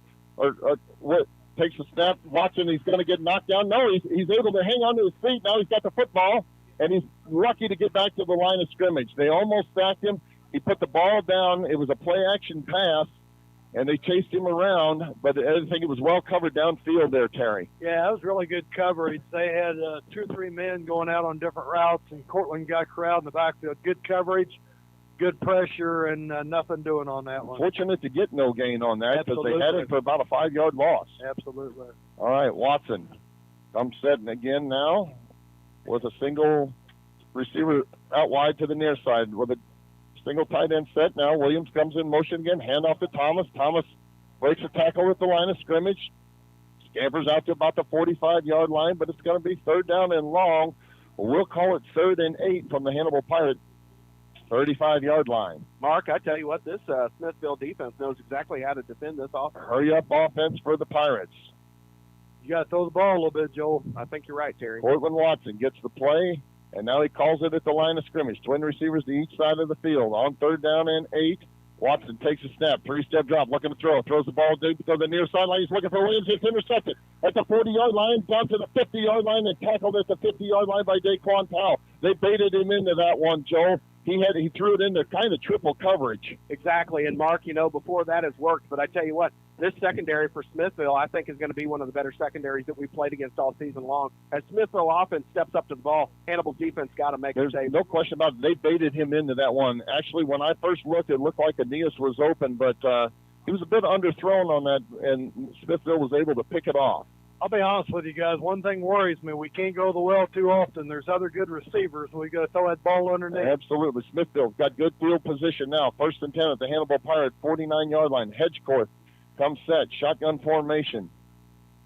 Trying to draw the Pirates offside. I think there was movement on the offensive line there. Okay. Pirates point across the line and hold everything. There is indeed laundry on the field. Well, the first Pirate defense has done a nice job there showing what they need to do watching the ball. There's no more of this jumping off sides for the Pirates defense today. All right, 5-yard penalty against Smithville will make it 1st down and 15 now from their own 46-yard line. Just underway here in the first quarter, 8:33 left to go in the first, no score. Hannibal Pirates turned it over after an interception by Cortland Watson. And this is Smithville's first possession of the game. Andrew Hedgecourt comes set. Donald, the deep setback behind him on 1st and 15. Changing the play at the line of scrimmage now with a double tight end set near to the near side. Hedgecourt, 3-step drop, looking to throw. He guns the ball over the far side. It is caught down to the 20, to the 10. He's going to score a touchdown, a one-play drive. Number 23, Rhett Foster, got behind the Pirate defense, and Hedgecourt made him pay. It's a one-play drive. He did. He got behind number 33, Markel Humphrey, and they made him pay, Joel. Well, I tell you what, man, this defense is really going to have to show up. They were not prepared to watch for a throwing game from Smithville, apparently. That looked way too easy. The receiver was open. Now, Hedgecourt threw a good pass, but it wasn't that hard to complete that one. All right, so the Smithville Warriors draw first blood. They are up 6-0 over Hannibal after a one-play drive that went 54 yards after that penalty. Looking to tack on the extra point now. Snap back. The ball's down. The kick is blocked, but it does sail through the uprights, and that makes it 7-0. But hold everything. There is indeed laundry on the field. Let's sort this one out before we cut to the commercial break. Probably be assessed on the kickoff, be my guess. Smithville is pointing like it's against them. Okay. So let's see what they're going to do here. Officials are talking this one over. And it may be now they wave it off. I never did understand how you wave a flag off. Either it's a penalty or not. But in any event, our score, Smithville 7, Hannibal nothing. 8:26 left to go in the first quarter. You're listening to Hannibal Pirates in the Show Me Bowl on KHVL 96.9 FM. The law firm of Curl, Hark & Holiday is proud to sponsor Hannibal High Football. With over 40 years of combined experience, they're a general trial practice law firm meeting your needs and exceeding your expectations in matters including family law, bankruptcy, and serious personal injuries. Choosing the right attorney is important. Curl, Hark & Holiday will provide experience, integrity, loyalty, and dedication. The law firm of Curl, Hark & Holiday, located at 999 Broadway, downtown Hannibal. The Smithville Warriors just drew first blood against the Hannibal Pirates in the Show Me Bowl. It was a one-play, 54-yard drive that only took about 15 seconds off the clock. Their quarterback, Andrew Hedgecourt, threw a 54-yard touchdown pass to Rhett Foster, and that's where we stand. And here's the kick. It is taken all the way over to the far sideline at the 14-yard line. Kaiser Greenwell caught it and then stepped out of bounds. Hard to say if that ball was going to sail out of bounds or not, but the Pirates are going to be backed up now, 1st and 10 at their own 14-yard line. Yeah, it was a tough play, Mark. If you don't do it, it rolls down, and they recover it, so he did what he thought was right. That was a nice throw by Hedgecourt. You got to give that young man credit. He had a guy wide open. We've got to come back here, Joel, and get some fresh blood right here. You said it, Terry. I'm telling you what, these guys, like I said, everybody said all week long, it's like looking in a mirror. This is a spectacular Smithville team. We've got to show up. We've got to respect their run. We've got to apparently respect their pass. And we've got to show up on defense and make a big difference here. I think the pass is the key. We've got to get a good rush on them. We've got to play better defense one-on-one. You're 100% right, Terry. All right, see if the Pirates can answer now. It's 1st and 10 from their own 14-yard line. Ball is along the far side hash mark. John Klubine breaks out wide to the left side. And Daquan Powell wide to the left side. Double tight end set to the near side now on 1st and 10. Cortland Watson takes a snap, play action pass. He's looking to throw. Now he tucks it in. He's got room to run. He jukes a man at the line of scrimmage, breaks it out to the 20 and all the way just across the 20-yard line. He turned a 5-yard gain into what looked like was going to be a lot longer, but their middle linebacker stayed home at that one, and he was able to force the action inside to the rest of the defense. Mark, I think we need to start working that ball behind that pocket, behind the linebackers here. Yep. Watson comes set under center this time on 2nd down and 4. Handoff, fake the handoff and spin move at the line of scrimmage. He faked it to Williams, and Watson held on to it and picked up 2 yards. It'll be 3rd down and about a yard. We'll get him 3 yards on that carry. 3rd down and a yard from the Hannibal Pirate 23-yard line, and a hurry-up offense again. No huddle for the Pirates. Watson comes set under center again on 3rd and 1 with a split backfield behind him. Now he's changing the play at the line of scrimmage. He'll come under center with a single tight end set wide to the far side.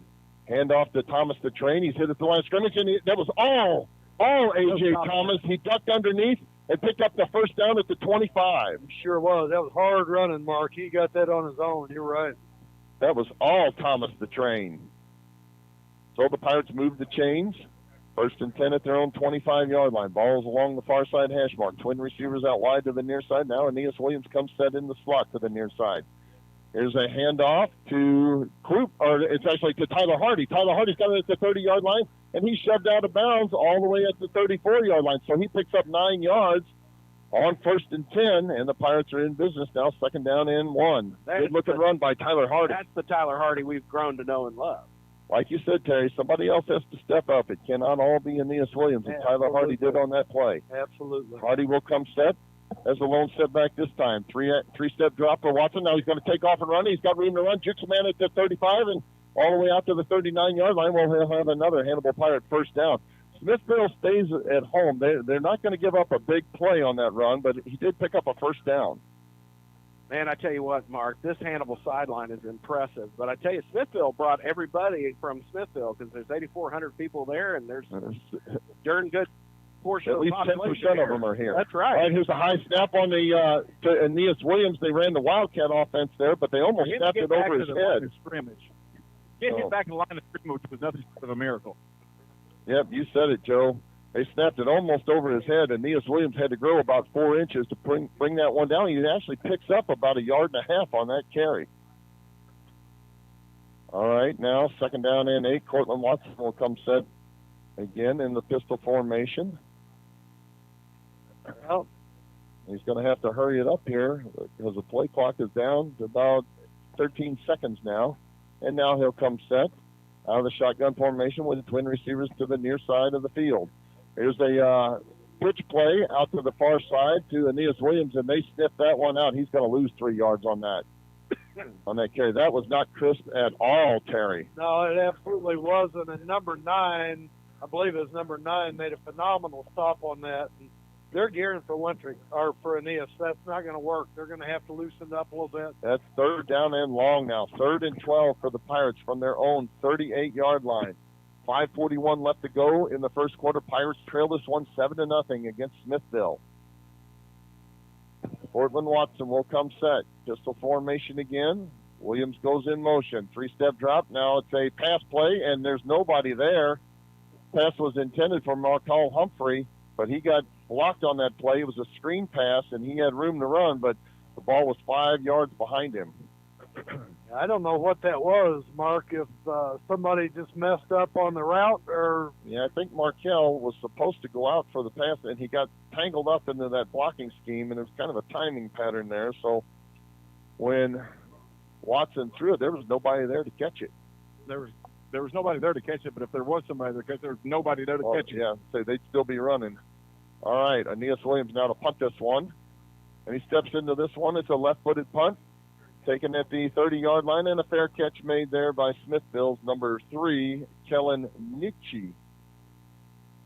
So Nitchie catches it at, we'll call it the 31-yard line. With 5 minutes, 20 seconds left to go in the first quarter, it'll be Smithville's second possession of the game. They lead this one 7-0 over the Hannibal Pirates. And this big Hannibal crowd has gotten silent all of a sudden. Yeah, we got to step up and play defense here, Mark. Get the ball back and tie it up. 1st and 10 for the Warriors on their own 31-yard line. Quarterback Andrew Hedgecorth will break the huddle, and he will come set out of the shotgun formation. Twin receivers out wide to the near side. The deep setback is Donnell. Hedgecorth takes a snap, hands the ball to Donnell. Inside run, gets maybe a yard, maybe 2 yards on that carry before he is corralled by Brady Zimmerman. Man, I tell you what, I'd love to see Zimmerman get there in the backfield and get a little taste of green, wouldn't you guys? Time to dial up a turnover here, Joel. Bingo.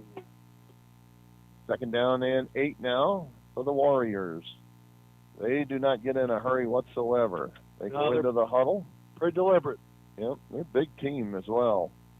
And they'll break the huddle now, and Hedgecorth will come set with a single tight end set wide to the far side, twin receivers to the near side. Man goes in motion now cuts it back.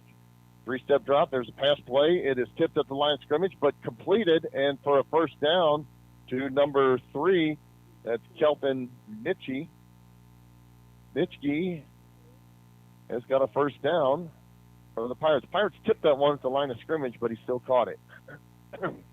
Absolutely. Daquan Powell did a nice job there. I know he kind of took his eyes off of the guy for a second there. That's why they got the first down. That moves the chains.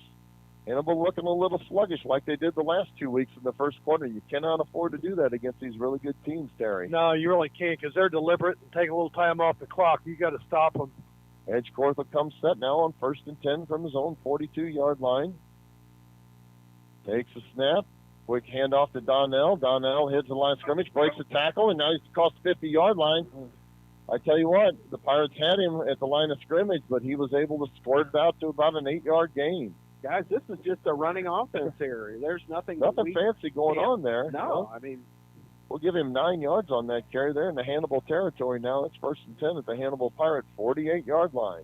Shared an elevator with Nicholas coming up. I know he's in the booth, and so somebody as smart as that, I'm sure they'll see it. And make some kind of an adjustment there. 2nd down and a short yard on the Hannibal Pirate 49-yard line. Hedgecorth will come set. Shotgun formation again. Takes a snap, takes the handoff, quarterback keeper. He bounces it out to the outside. He's got a first down. He's down to the Hannibal Pirate 41-yard line. Boy, I tell you what, their outside contain with their offensive line is impeccable. They're doing a fantastic job of containing they sure are. I'll tell you what, guys, from down here, we're going to have to make a first quarter adjustment, not let it get into the second quarter. I think you're right, Joe. There's a lot of things that are going down there on the field, and I think Smithville just looks comfortable with their offense. Yeah, they're in no hurry whatsoever. They break the huddle now on 1st and 10 from the Pirate 41-yard line. Andrew Hedgecorth comes set. Twin receivers bounce out wide to the near side. Single tight end set wide to the far side. Hedgecorth takes a snap, handoff to Donnell. Donnell heads the line of scrimmage, squirts ahead for a couple of yards before he's knocked down by Brady Zimmerman and a couple of the other Pirates. Brady and Aeneas. That's for sure. I'm glad that he got the ball off because Tyler Hardy was right there and had some fire in his eyes. We'll give him 2 yards on that carry. It'll be 2nd down and 8 from the Pirates' 39-yard line now. Twin receivers out wide to the near side now, and Hedgecorth comes set again, shotgun formation. And goes in motion now, lines up to the left side, and it's an option play. Quarterback keeps it, and he's hit and knocked down after about a 1-yard gain. Pretty good defense there, nice contain. We definitely know how to defend the pitch, that's for sure. Good-looking play there. The Hannibal Pirates, and Trenton Cowden as well, the sophomores. Yes. Cowden and Watts. Yeah, Trenton Cowden kind of just rolled right over that quarterback. Hopefully the quarterback here is kind of thinking, oh, my Big God, what third just down happened? coming up here, folks. 3rd down and 6 from the Hannibal Pirates 37-yard line. Here's that defense and yelling. Yeah, Here we now go. the Pirate faithful come to their feet. They're fired They up, start baby. making a little noise here now on 3rd down and 7. Give it to them, Pirate fans. That's right. Andrew Hedgecorth will come set, shotgun formation, trying to draw the Pirates offside, takes the snap, 3-step drop, pass the football is incomplete. Pass is intended along the far sideline for Shelton Nitschke, and it is incomplete, defended well by Daquan Powell. And let's see what they're going to do. Wouldn't surprise me at all if they stayed on the field. They're kind of in no man's land here. You know, Hedgecorth has thrown the ball really going to go nice. for it here. 4th and down. about 6 or 7. 4th down and 7, and they are indeed going to go for it. 4th and we'll call it 6 from the Hannibal Pirate 37-yard line. They need to make the 31 as the line to gain. 4th down and 6 for the Smithville Warriors. They break the huddle. They'll come set now. Big play coming up here, Pirate fans. The Pirate faithful rise to their feet, and they give it all they got. Here's the play-action pass now. He's back to throw. The pass it is complete. Down across the 30-yard line for a first down to the 20-yard line. The Pirates bid on that one. That play looked awful familiar there, guys. It's the same one that the Hannibal Pirates tried to run, and it is successful for Smithville. They've got it deep in Hannibal Pirate territory now. They're in the red zone. 1st and 10 at the Pirate 20-yard line. He throws the ball really well, Mark. He waits and really patient. And good protection. He had plenty of time to throw that one. He faded back about 15 yards, and then he threw a bullet to his receiver for Foster, and he brought it down to the 19-yard line on 4th down. All right. Single receiver wide to each side of the field. Donnell is the deep setback. Here's the quarterback keeper. He fakes the pitch. He gets hit to the line of scrimmage. Ashton Watts and Ronell Penner. Okay, smashing the Watts. Open field tackle by Ashton Watts, the sophomore. Joe, let them know we want to see after a 3 more 1-yard of gain. that. Preston Rash now checks in at tailback for the Smithville Warriors. They come into the huddle. And like I said, they don't get in a hurry whatsoever. They're very deliberate. 15 seconds on the play clock before they break the huddle. With just 26 seconds left to go in the first quarter, this will probably be the last play of the first quarter. Smithville quarterback Hedgecorth takes the snap, and it's a quarterback keeper. He's down to the 15-yard line before he's tackled by John Klubine and Ashton Watts. And that will be the last play of our first quarter with our score, Smithville 7, Hannibal nothing. You're listening to Hannibal Pirates in the Show Me Bowl on KHBL 96.9 FM. For everything office, supplies, furniture, equipment, and more, it's the Golden Ruler. For vinyl embellishment, screen printing, and custom embroidery, it's the Golden Ruler. And for everything signage, as well as awards, plaques, and trophies, it's the Golden Ruler. 800 Broadway, downtown Hannibal, your locally owned one-stop shop. Hannibal and area Letterman jackets are available at the Golden Ruler in all sizes. JR from Tigerhawk here. Right now, Tigerhawk VoIP phone service is available to millions of Americans. A VoIP phone service means hope. It will protect your business from outrageous phone bills. Working remotely? Take your office phone home with you or use an app on your smartphone. What is VoIP? It's a telephone system that connects using the internet instead of telephone poles. Suitable for any size business. Tigerhawk Technologies. We IT for small business. Located in Northport Plaza. Now let's go Pirates. Welcome back to Faroe Field, Pirate fans. We've switched up sides. The Hannibal Pirates will now be defending the south end zone, but Smithville has got the ball at the Hannibal 15-yard line. And this has been a pretty good drive for them so far. Yeah, it's a big play here, Mark. We've got to shut this down.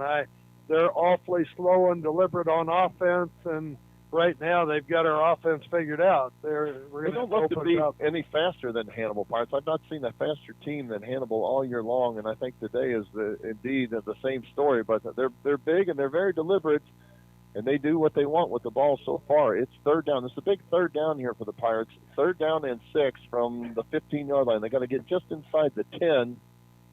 And I'd say, again, this is 4-down territory. Empty backfield now behind Hedgecorth.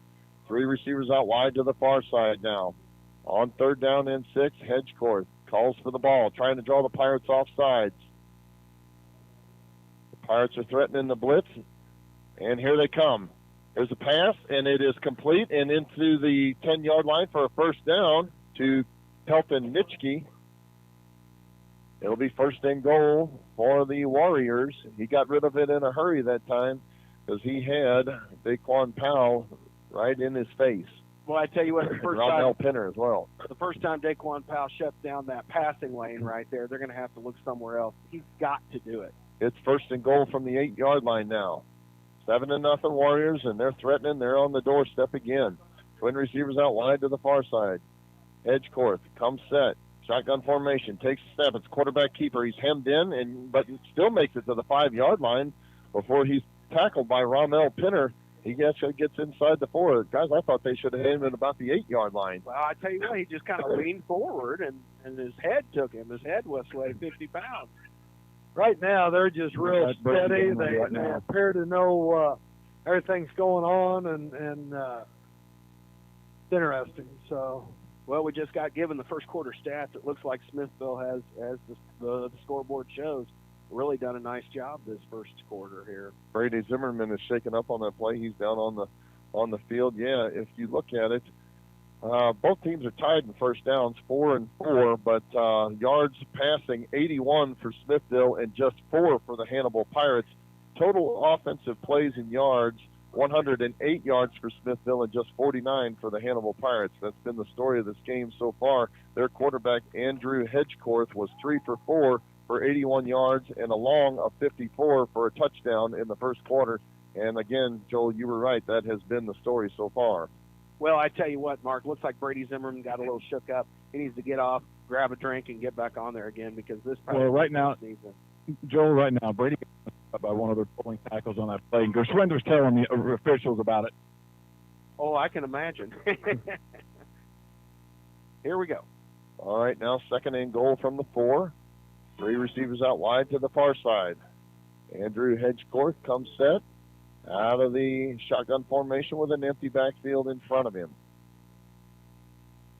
He takes a step, 3-step drop, lofts the ball into the end zone, and it is caught. Touchdown.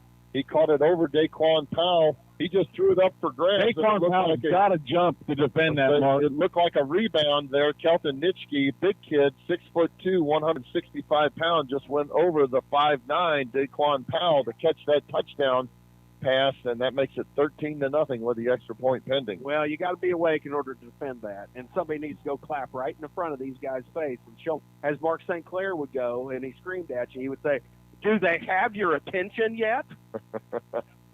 Noah shoots to attempt the point after touchdown now for Smithville. 13-0 here, just inside a minute gone in the second quarter. Snap back, the ball is down, the kick is up, it's high, it's long, and it is good. So our score, Smithville 14, Hannibal nothing. 11:04 left to go in the first half. You're listening to Hannibal Pirate Football on KHBL 96.9 FM. If your dog is like your child, dress them up like one. Groomingdale's Pet Boutique has specific styles of shirts, fun costumes for dress up on special occasions, coats to keep them bundled up on a cold day, and stylish collars and leashes in fancy colors. Groomingdale's Pet Boutique at 301 North 3rd Street, historic downtown Hannibal. And Groomingdale's has plush dog toys and yummy treats to spoil that child of yours. The Smithville Warriors just put together a 13-play, 69-yard drive that culminated with a 4-yard Hedgecorth to Nitschke touchdown pass, and that has put Smithville up 14-0. And the Hannibal Pirates better get this one going, guys, or we're in trouble. Yeah, we were just talking during the break, and you know, a lot of this game's mental, and Smithville comes out real collected, real deliberate, real smooth. Don't seem to be rattled. Hannibal's just not finding any rhythm yet, and need to settle down and dance with the lady who brought them here. That's that for simple. sure, Terry. You know, the first quarter stats I'm looking at that are a big deal here, the 1 reception for 9 yards. And here's the kick. It's a low-line drive kick, taken along the far sideline at the 15-yard line and out to the 20-yard line by Markel Humphrey, just shy of the 20-yard line. Like Terry said, This 14-0 game right now is about 80% mental. You know, coach needs to call a timeout and go out there and measure the field like they did on Hickory with these boys. This is the same size field. Hoosiers. Yeah, it is, and we're a bit starstruck here. I believe same you're right, size Joel. Field. I'm telling you what. We are a bit starstruck. I don't so think far. there's any question about it. 1st and 10 now from the 19-yard line. 3 receivers out wide to the far side. That's the short side of the field. And Watson will come set. Shotgun formation, takes a snap, hand off to the train. Thomas gets it across the 20 to the 21-yard line. Man, I tell you what, a lot of observations have been made this year about Hannibal's offense, and we really have a good average offense. We have an above-average running back that we need to utilize and get open. Pickup of 2. It'll be 2nd down and 8 now from the 22-yard line. Shotgun formation again for Watson. Takes a snap, hand off to Thomas. Thomas across the 25-yard line. Straight up the gut, picks up a quick 4 yards, and it'll be 3rd down and 3. Maybe this is the secret, Terry, like old Pete Atkins used to say, 3 yards in a cloud of dust. Let's run a no-huddle offense. Let's waste the clock. Let's get these boys breathing heavy and play our game. We'll see. Yeah. We can't afford to get too far behind. I've seen this year, the Hannibal is the faster team, but the faster team is not doing it much yet. They're not utilizing that speed. No. 3 receivers out wide to the near side now on 3rd down and 3. Watson will come set. Shotgun formation again. He takes a snap, play action pass. Now he's going to keep it. He's crossed the 30-yard line. He'll have a 1st down. He's knocked down and gang tackled at about the 35-yard line. You got a silver thing in your mouth, buddy. You better blow it. That's for sure. Yeah, I was going to say, that was a late whistle. Somebody's going to get hurt. Late whistle. There was 8 guys around quarterback Cortland Watson when he got to the 35-yard line. He obviously was not going to break out of that, but they took a long time to blow that whistle. 3 receivers out wide to the near side. 1st and 10 for the Pirates from their own 35. Watson takes a snap, 3-step drop, pass is complete to Williams. Williams across the 35-yard line, but nothing doing. He's barely able to get a yard or 2 on that.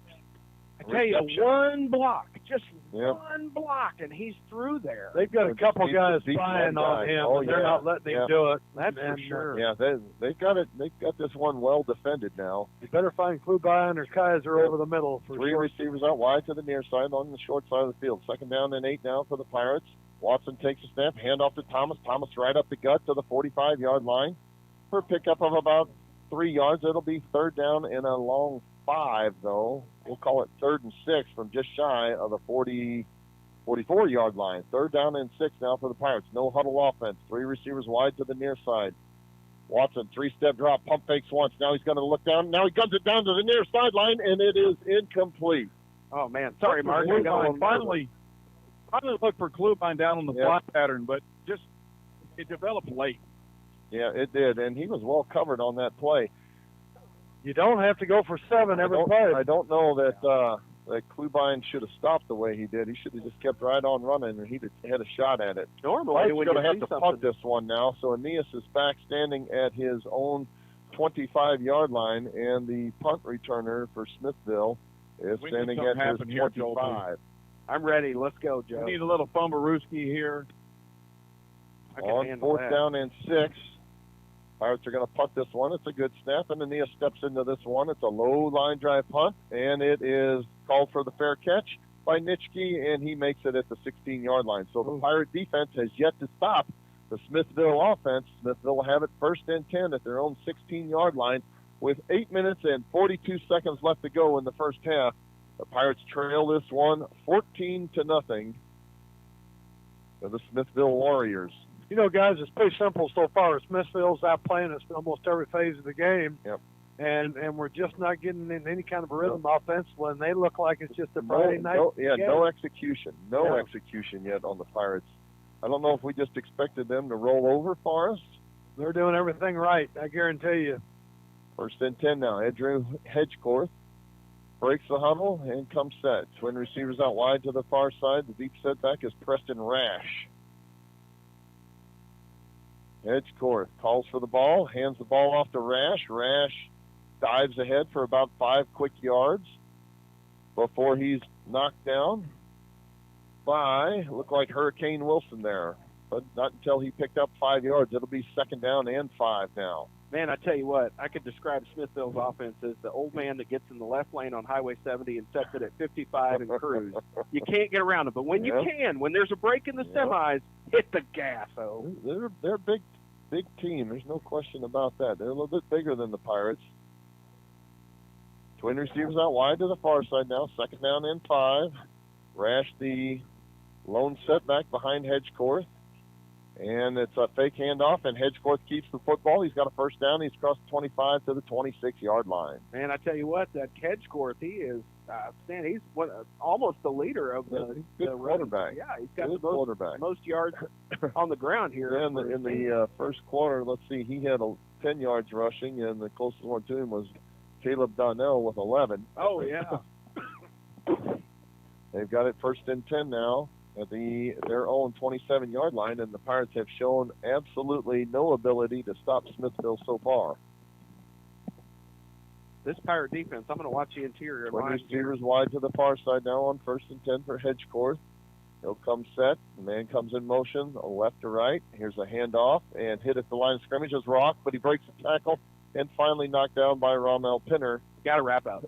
Ashton Watts had him at the line of scrimmage, but he was able to break that tackle, and Rommel Pinner finished him off after about a 3-yard gain. I'm telling you, everything's pretty equal up the center with this line on our defensive interior, Terry. They hit him straight on. They had him stop at the line of scrimmage. Just didn't wrap it up like Boy, you do we said. look flat, though. I mean, Yeah, flat, they but do. The same way that we've looked the last 2 weeks, guys. Yep.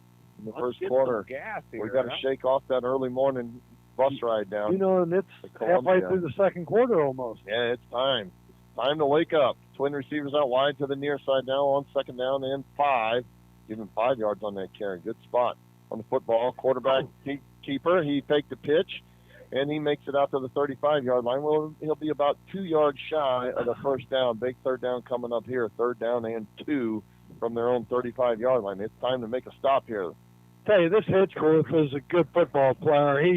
He fakes real well. He sets up the play action pass, and when he does bootleg like there, he fakes it, and he's a nice-looking athlete. I agree. All right. Third down and a long yard now from just inside their own 36-yard line. The Warriors come set. Long snap count now changing the play of the line of scrimmage is Hedgecorth. Twin receivers out wide to the far side now. Now he drops his mouthpiece, takes the snap, and fakes the pitch. He's got a first down. He's crossed the 35 to about the 37-yard line. He needed 1.5 yards, and he got 2. Guys, we had 8 or 9 men on the line of scrimmage and still couldn't stop Every that. single one of them were up there, and they were in a standing position. Yep. They made a little adjustment right there after the hard count. First down and 10 for Smithville. They made it all the way out to their own 39-yard line. With 5 minutes, 40 seconds left to go in the first half, and the Pirates yet to do anything yet. Hedgecorth comes set, shotgun formation with Rash, the lone setback behind him. Here's a long pass play to the near sideline, and it is broken up. Well defended, but a flag flies in late. I thought that was a good play there by the Hannibal Pirates. Daquan Powell. Joe, that happened right in front of you. What did you see? I don't know if I can say it on the air, Mark. I thought it was well defended. He turned around, he looked for the ball. It was well defended. He got his head turned around this time, got his hand in the air, deflected the ball, knocked it out of his hands. That was a weak call. What more can you do? I don't know. That was a bad call there, but it is pass interference against the Pirates, and Smithville now has the ball on the Pirates' side of the field. You can say what you want, guys, but these people are human, and when one team has everything going, you get some calls on your favor. There's no question That's about a that, great Terry. point, That's a great way to put that. Daquan Powell looks like he's changing out his shoes here. All right, The other Smithville thing has is we've got Jack Boyd Parker's back in here in his spot here. Let's see if Jack has a little bit of intensity here to kind of get payback. Jack checks in at cornerback on the left side. On first and 10, Hedgecorth comes set in the shotgun formation from the Pirate 47-yard line. Handoff to Rash. Rash gets it to the 45 for a quick pickup of 2 yards. Oh, Williams was right in the thick of that there on the tackle. not sure what time we had on the start of this drive, Mark, but they're awfully methodical and they're taking a lot of time. They are taking a lot of time Like off I the clock. said, setting 55 in the left lane on 70. And they've got the ball to start It's the interesting second half, that, too. that you pointed that out, Terry, that they were able to score 3 touchdowns in the last 8 minutes against MICDS. They must have really opened things up. Edgeworth must have thrown the ball down the field. He's shown early he can do that. So. All right, second down, and we'll call it 7 from just inside the Pirate 45-yard line. Hedgecourt breaks the huddle. Now he's looking to change a play, and he calls timeout. We'll take it with him, folks, with 4 minutes, 40 seconds left to go in the first half. Hannibal trailing this one 14-0. You're listening to Hannibal Pirate Football on KHBL 96.9 FM. Hannibal Appliance, a name to remember if you need a quality used appliance that comes with a 30-day repair or replace warranty. Or if you need expert repair or replacement parts on your current appliance. Jeremy Shoemate is the proprietor of Hannibal Appliance, located at 306 Broadway.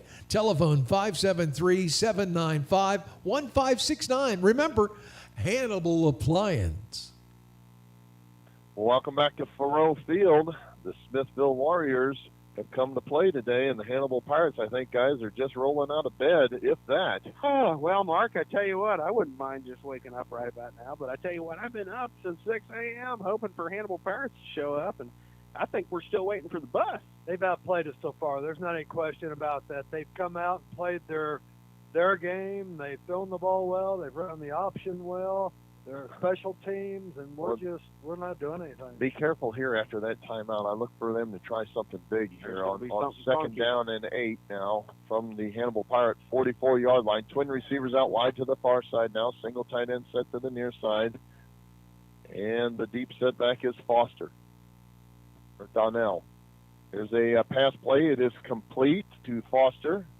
And he's knocked down after a first down. Kelton Nitschke, actually, caught that pass. And he's got a first down inside the Hannibal territory all the way down to the Pirate 34-yard line. That was kind of a slow, floatable ball. I mean, Well, they give him a 5-yard gap, and you can't give him that much. You got to get up on him, and it was first down when he caught it. Guys, what's driving me crazy down here is watching these plays develop as slow. I know. Yeah. Even for offensive, it's very slow motion, but Hannibal's not getting off their heels. Yeah, Hannibal's just content to watch. Actually, the 36-yard line, 1st and 10 for the Warriors from the Hannibal Pirate 36-yard line.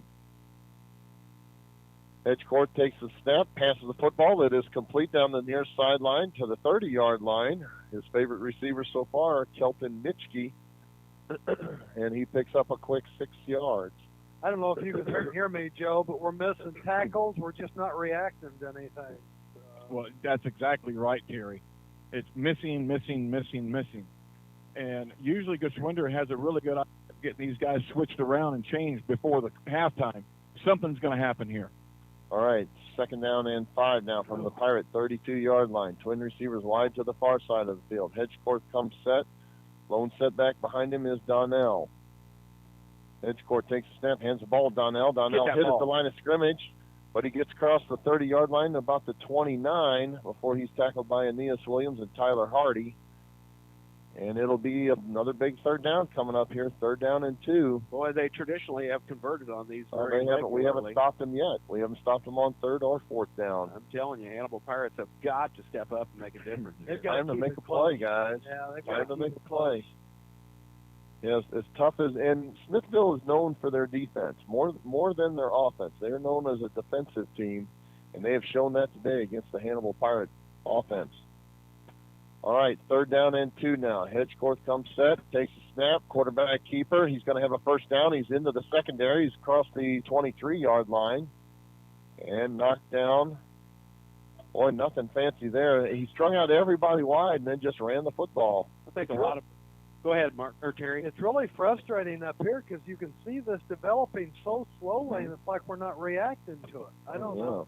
Well, I tell you what, if you're just looking at the points scored per game on both of these teams and the turnovers, Hannibal has more turnovers than Smithville, 9 for Smithville, 12 for Hannibal. We shut out 3 teams. They shut out 3 teams. Points scored per game, 49.7 for Hannibal, 40.8 for Smithville. Empty backfield now on 1st and 10. 3 receivers wide to the far side from the 23-yard line. Andrew Hedgecourt takes a snap. Quarterback keeper. He's hit at the line of scrimmage, though. He's not going to get anything this time. He's tackled by Brady Zimmerman and Tyler Hardy. And no gain on that play. Yeah, it's finally pretty good coverage and wrapping them up. They stayed where they were supposed to and made the tackle. The separation here between Hannibal and Smithville should be this. Points scored, Hannibal, 646. Smithville, 490. We just have not shown that today. No, not at all. No rhythm at all, Joe. No. Not at all. No. Or they've taken some time off the clock, too. Down under 3 minutes to go. Hannibal would be lucky to get the ball back in this half at this case. If they get another first down, we probably won't. I think you're right. Twin receivers wide to the far side now. On 2nd down and 10 from the Pirate 23-yard line. Hedgecourt comes set. Man goes in motion now, right to left. 3-step drop for Hedgecourt. He's looking to throw. He guns the football, and the man is caught. Touchdown. No, it's incomplete. He dropped it. Dropped it at the last second. He should have had it. I thought he had it. Kaiser Greenwell and John Klubine get a nice breakup on that play. They did. Would have had it. Yes, they did. That was a nice breakup by the senior Kaiser Greenwell. He went up high after it was a perfectly thrown football by Hedgecourt as well, and to the corner of the end zone. And the Pirates are fortunate not to give up 6 there. It'll be 3rd down and long now. Greenwell lost his helmet on that play, had to step out for Yeah, that's why he had to come out there. 3rd down and 9. Hedgecourt really throws a good ball. Oh, that was pretty. Yep, I seen that play developing. Oh, look out. All right, Hedgecourt comes set. Twin receivers each side of the field. Man in the slot along the near side, and they'll call timeout. We'll take it with them, folks. 2 minutes, 18 seconds left to go in the first half. Pirates trail this one 14-0. You're listening to Hannibal Pirates in the Show Me Bowl on KHPL 96.9 FM. Smith Funeral Home and Chapel started in 1888, serving others as they would want to be served, with reverence, respect, and responsibility. Services are personalized and specific to each family. Smith Funeral Home and Chapel is proud to have provided over 130 years of service to the Hannibal community and the surrounding area. Brent Massey and staff wish the best of luck to the Hannibal High School Pirates. Welcome back to the Show Me Bowl. We are at Faroe Field. At least the Hannibal crowd and the announcers are here. I'm not sure the team has showed up yet, guys. Well, I think they're down there, but it doesn't look like our squad, you know. I mean, I know we're used to playing 7 o'clock on Friday night, and it's 11 a.m., and we're in Columbia, but good grief, guys. Hey, you're here. Let's do something. Boy, this first half has really moved along, too. It's been a real fast first half. 2 minutes, We've got to 18 get this seconds stop left to right play. here, but I have no doubt in my mind their kicker for their team will try a 40-yard field goal Oh, if he yeah. has to. Yeah, he's got a boot on him. All right.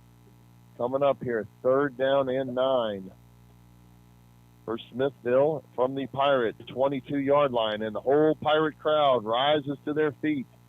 I'd say we got twice as many people as Smithville does, but it hasn't done us much good yet. Been pretty quiet down there so far. I'm telling you. Got one group All right. standing down there. It's kind of charged. Andrew Hedgecourt breaks the huddle, and he'll come set. 5 wide receivers Here we on go. 3rd down and 9 from the Pirate 22-yard line. Hedgecourt takes a snap, 3-step drop, passes the football, and is incomplete. Overthrown. Man was open there. Cody Simonsick was open, but he was overthrown, and that makes it 4th down. Kind of uncatchable. But let's see, Joe, if he's going to try a 40-yard field goal here. I think they called him Mo the Toe, wasn't that? No, that was Bob Willis.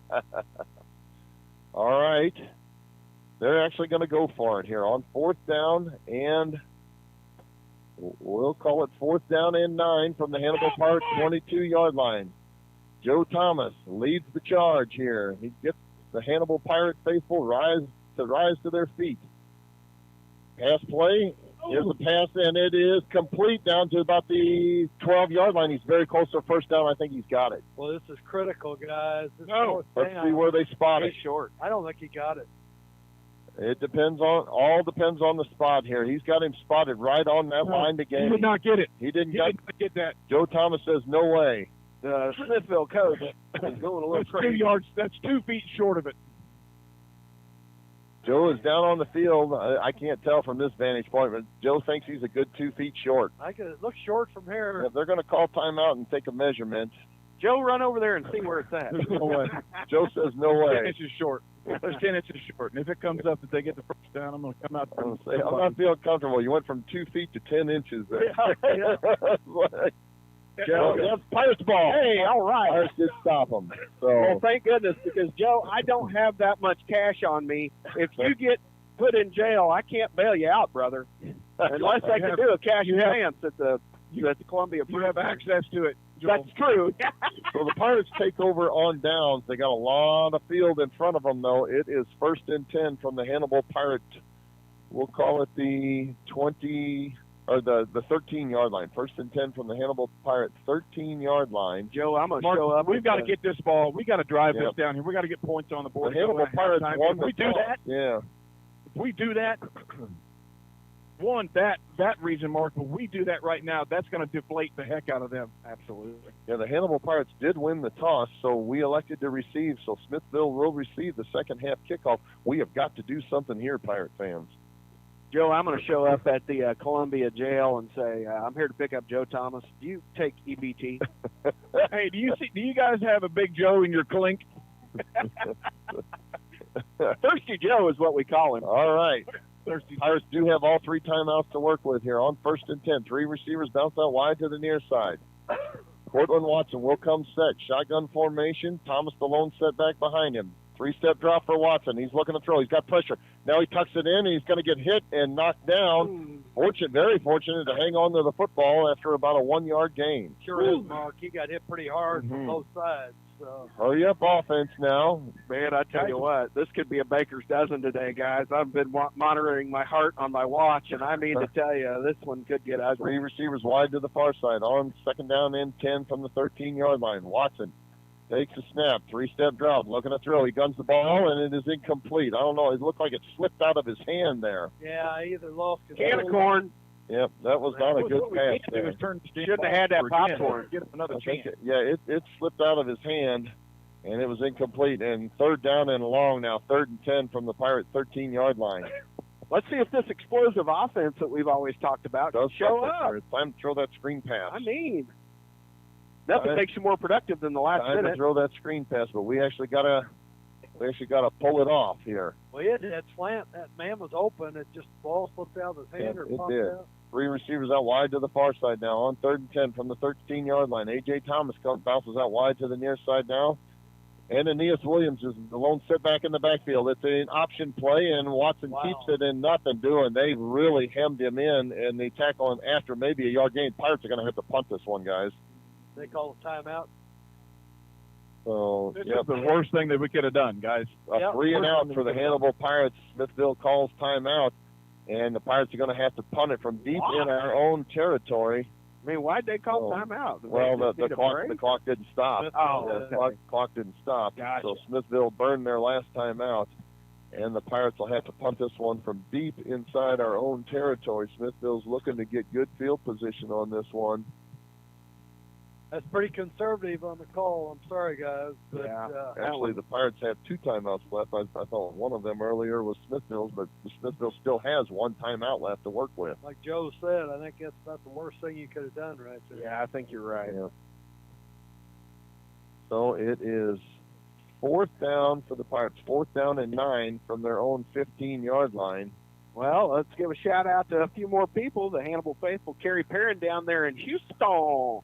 I think he's the Chamber of Commerce director. I believe it's in Allen or Peartown or Pear City or something like that. But he's down there. Kerry, good to hear from you. Well, that's where the Perrins live, Chris Yeah. and John. That's the youngest of the Perrin clan, Dietrich Tay and John. All right, here's the punt now by Williams. He's standing in his own 2-yard line. Oh, God. And it's a high snap, but Williams gets it off. Good kick. And taken by Nitschke, a fair catch at the 41-yard line, his own 41-yard line. So they'll have decent field position, a little bit of time to work with, 1:25 left to go, and we have got to keep them out of the end zone, guys. Yeah, absolutely. You know, Mark Etnitzky's a pretty good ball player, too. He's caught some good balls. He looks real comfortable on those punts. And He's a big kid as well, 6'2", 165-pound wide receiver. And they picked on the Hannibal secondary with him a little bit because he is so tall. yeah, this is a huge series, Mark. We've got to stop this because they get the ball coming out of the second half, and Andrew Hedgecorth trots into the huddle. Now he breaks it on 1st and 10 from their own 42-yard line. Twin receivers out wide to the left side of the field. And the lone setback behind him is Donnell. Hedgecorth takes a snap, 3-step drop. Oh, nice and it's back down broken by up. John Yeah, Klubine. John Klubine broke that one up. It was a pass There play, and we Klubine go. knocked it down. Good So defense. no time We're went off the waking up. clock. That We're makes waking, baby. it 2nd down and 10. I'm telling you what, man, it only takes one little thing like that to turn the Oh, tide. we need a pick 6 here. Just a That's goal, for get sure. turned around in a hurry. That's right, baby. A This pick ain't no 6 big would be ship. wonderful. We can turn it around. This game ain't over. All right. Taking their time again, they break the huddle with 12 seconds on the play clock on 2nd down and 10. Twin receivers wide to the near side now with Donnell, the lone setback behind Hedgecorth. Takes a step, handoff to Donnell. Donnell is almost across the 50-yard line to the Hannibal side. He does make it across the 50-yard line to the Hannibal side of the field to their 49.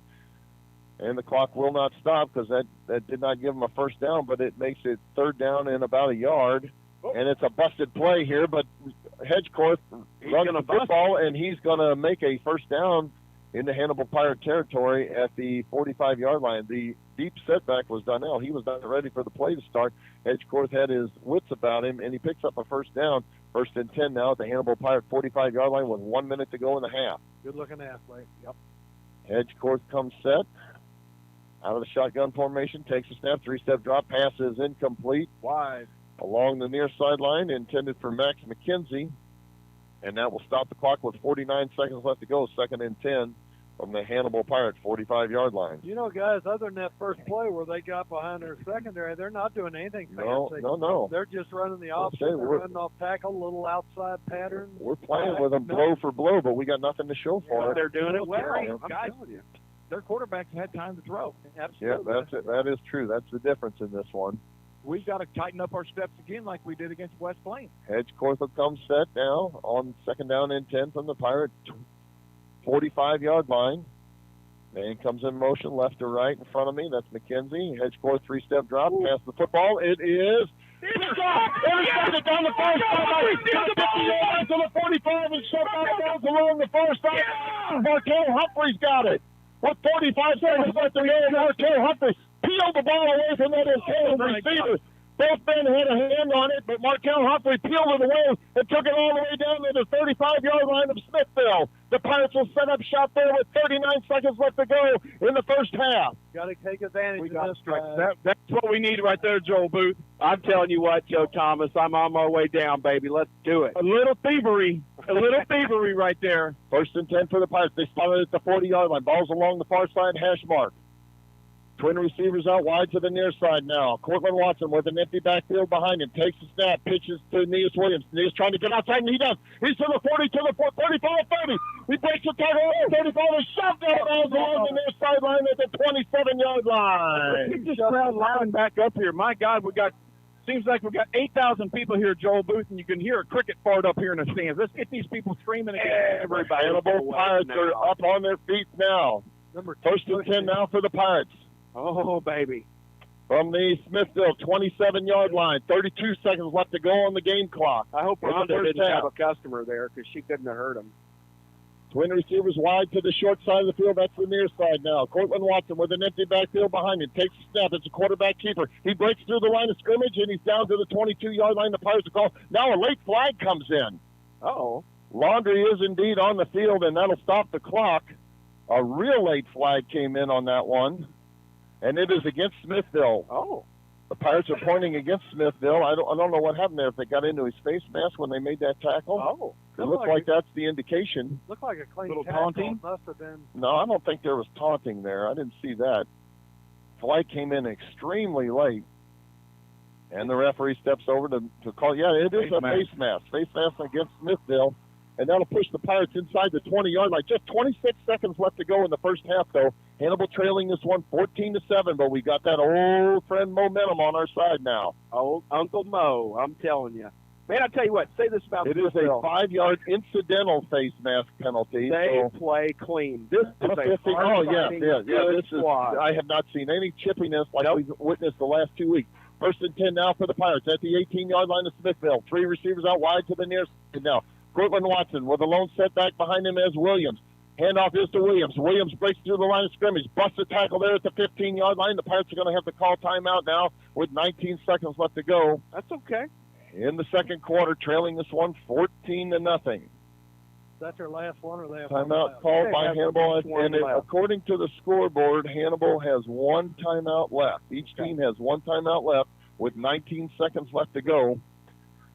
And it'd be interesting to see how the Pirates want to play this one. Got to come away with something. Yeah. You got to come away with points here. You don't want to get turned away. And, we come away with points here, guys. We are right back in this football game, headed into the halftime locker room. Yes, Joe. I know Gashwender said that he will attempt a field goal if we're inside the 20-yard line. He will or he won't?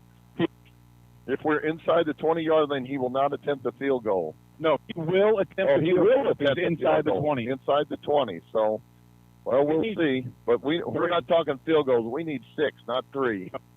Yeah, no. Okay, Hannibal faithful, let's fire it up. Pirates have got the ball now from the 14-yard line. Happy birthday to Kate Monty. She's down here representing the Mountie clan. First and 10 from the 14-yard line. Neil's pretending to work. Cortland Watson will come set. Twin receivers to each side of the field. Tyler Hardy, the lone setback behind Watson now. On first and 10 from the Warrior 14-yard line. Watson now. Comes set. Takes a snap. Takes a handoff. Play action pass. He throws it into the end zone, and it is intercepted. Intercepted. It was not a good, well-thrown ball at all. He threw it up for Aeneas Williams. He threw it into triple coverage, guys. That was way too easy of an interception for Smithville. Got 2 men open on the right-hand side of the field over there. You're exactly right, I tell you what, you keep He going had to the well. tunnel vision there, Terry. Yep. It was indeed. It was tunnel vision to throw that football the way he did. And Klubine and Kaiser both open on the right flat. There's no question about it. Aeneas is one of the best athletes on the field, but you cannot go to the well that often, guys. And that they shut the door on the Hannibal Pirates, and that'll be one more time for one more play here. Let's see. I expect Smithville to just take a knee here on first and 10 from their own 20-yard line, and they do. They are. Indeed, come into victory formation to take a knee. What a thing. What a thing is What right. a thing. So, and there is a knee, and that'll be the last play of our first half with our score. Smithville Warriors 14, Hannibal Pirates nothing. You're listening to Hannibal Pirates in the Show Me Bowl on KHBL 96.9 FM.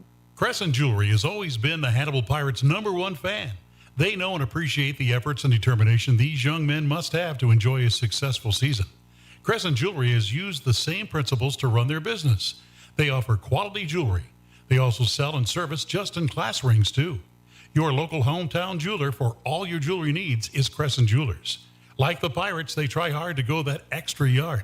Crescent Jewelry, 207 Broadway in downtown Hannibal since 1842.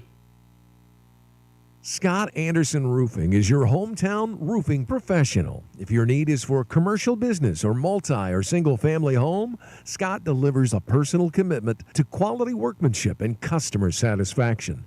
He takes pride in his work. Whether you need a whole new roof replacement or repairs to an existing one, Scott has satisfied the roofing needs of hundreds of area customers since 1999. Scott Anderson Roofing. Telephone 231-6788. Hi, this is Joel Booth with the F&M Bank. F&M Bank and Trust, the area's oldest locally owned community bank. When you bank with a local bank, your deposit dollars are invested right back into the community, and you'll get the personalized service that only a locally owned hometown bank can provide. The staff at F&M Bank would like to wish the Hannibal Pirates the best of luck this season. The bank you trust, a staff you know.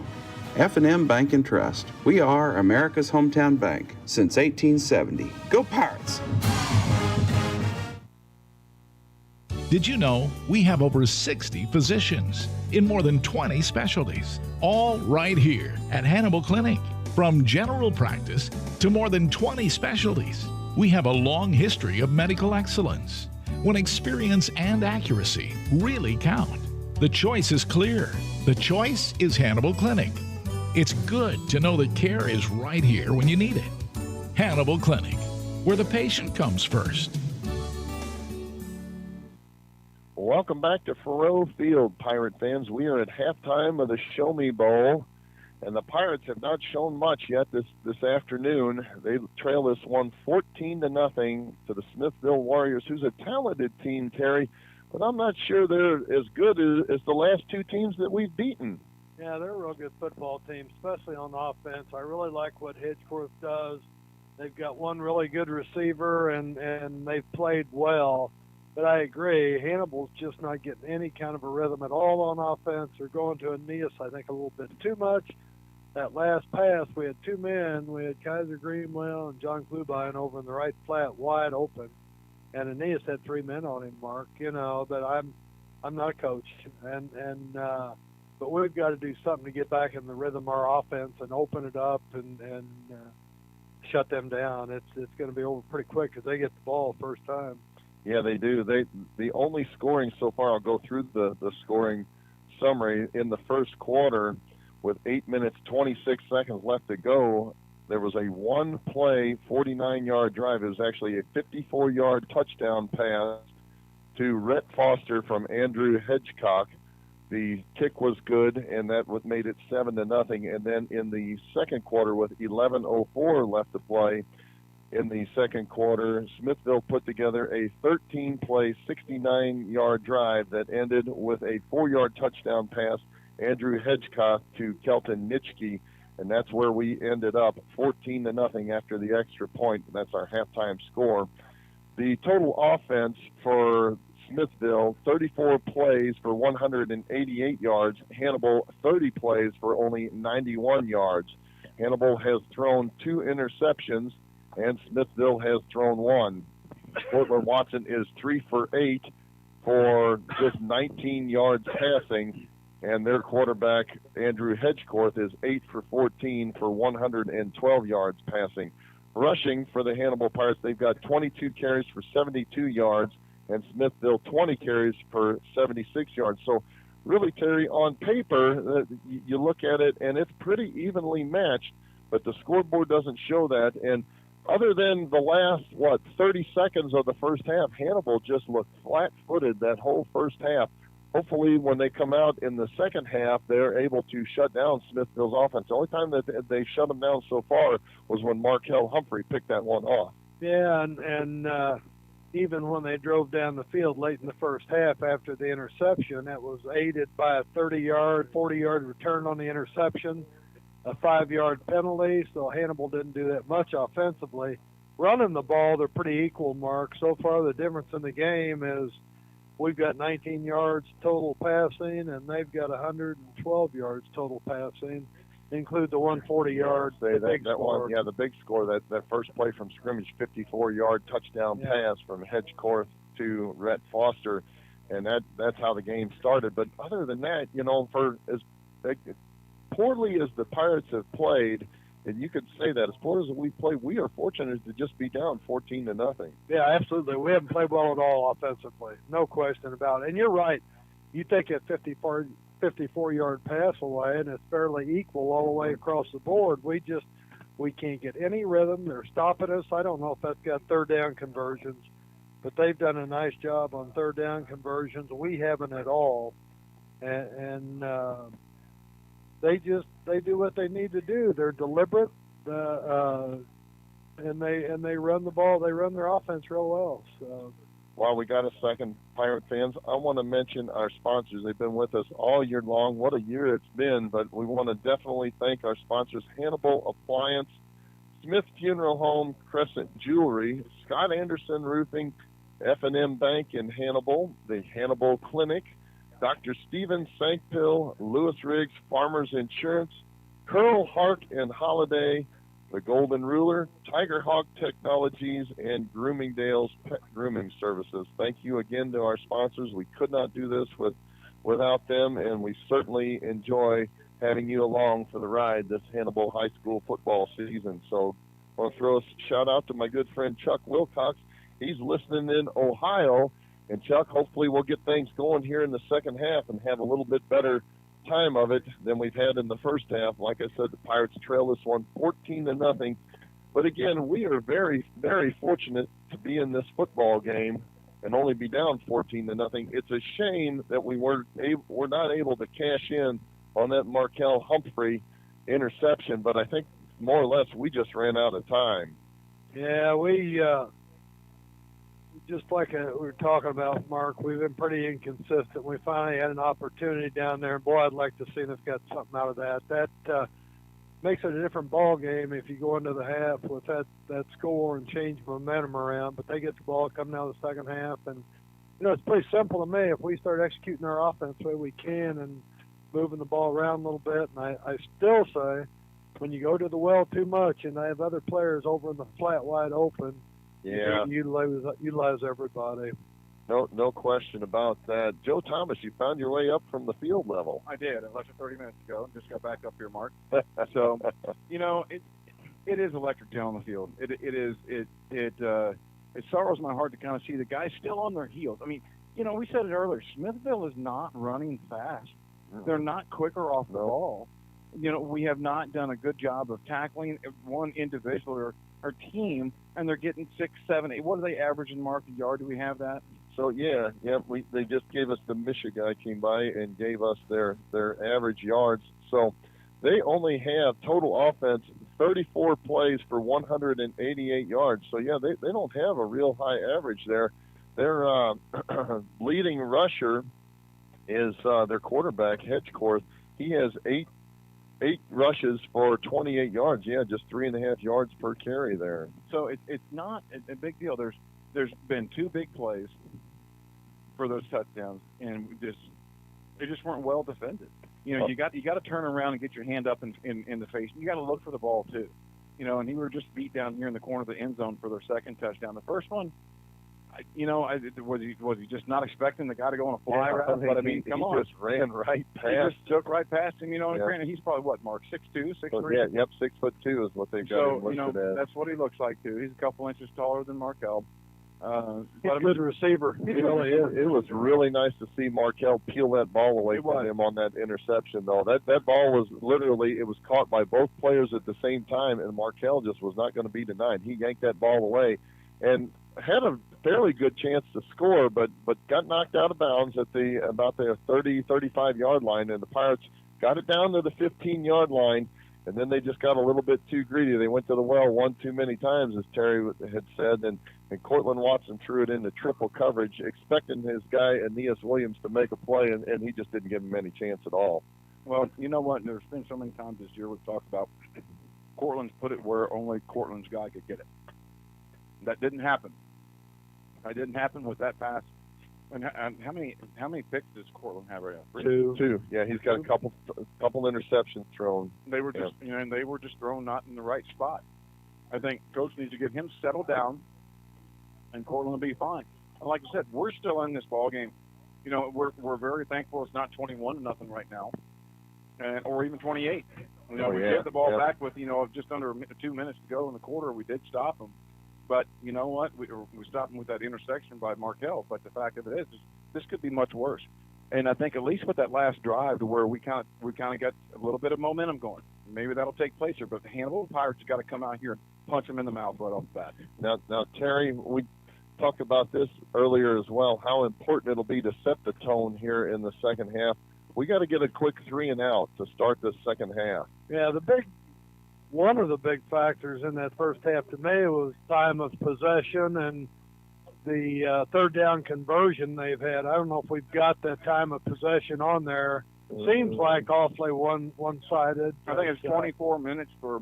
Yeah, it doesn't really show time of possession on this one that I can see on the score sheet that they passed out here. So the Hannibal High School Pirate Pride Marching Band is out on the field. It's kind of interesting because the dance team had to put together a new number here to be able to dance. They didn't have time for the dance team and the band to be out there, so the dance team's kind of jumping in with the band, and they kind of threw something together at the last minute. But those girls are very talented, and they're enjoying their moment in the sun as well. Well, we just you're exactly right. the way they've controlled the football on 2 or 3 of their drives, we've got to come out and stop this first drive pretty quick and try to punch one in and get back in the ball game. The longer they have it, the harder it's going to be, and just important for us to do that.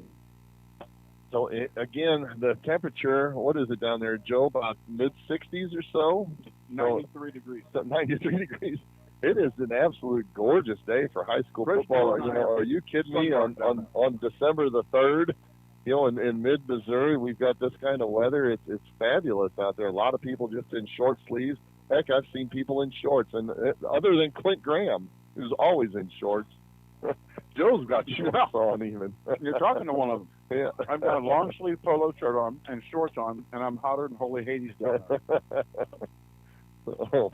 Chris Dewar's got a sunburn on his forehead already. You'll see that tonight there on the 10 o'clock, or the 6 o'clock possibly.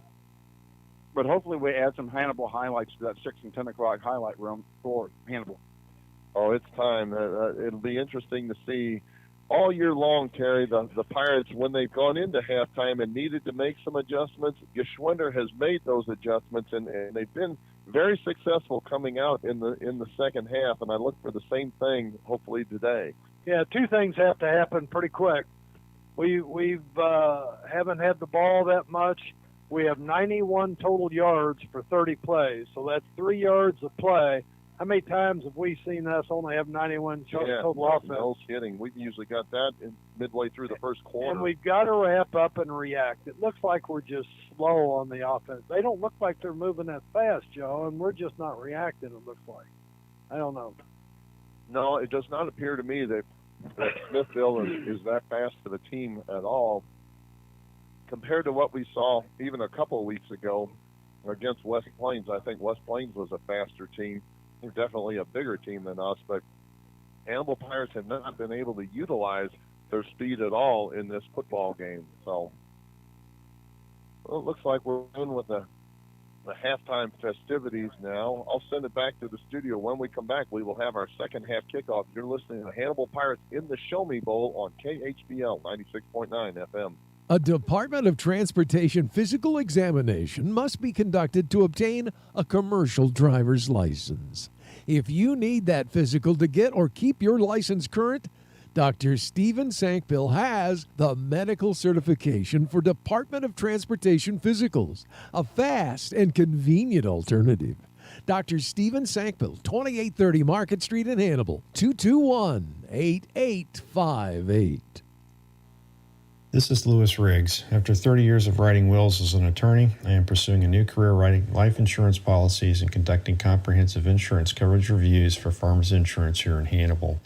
My office is located at 201 North 3rd Street in the old Standard Printing Building, and my phone number is 573-799-2207. I look forward to discussing all of your insurance needs. Thank you.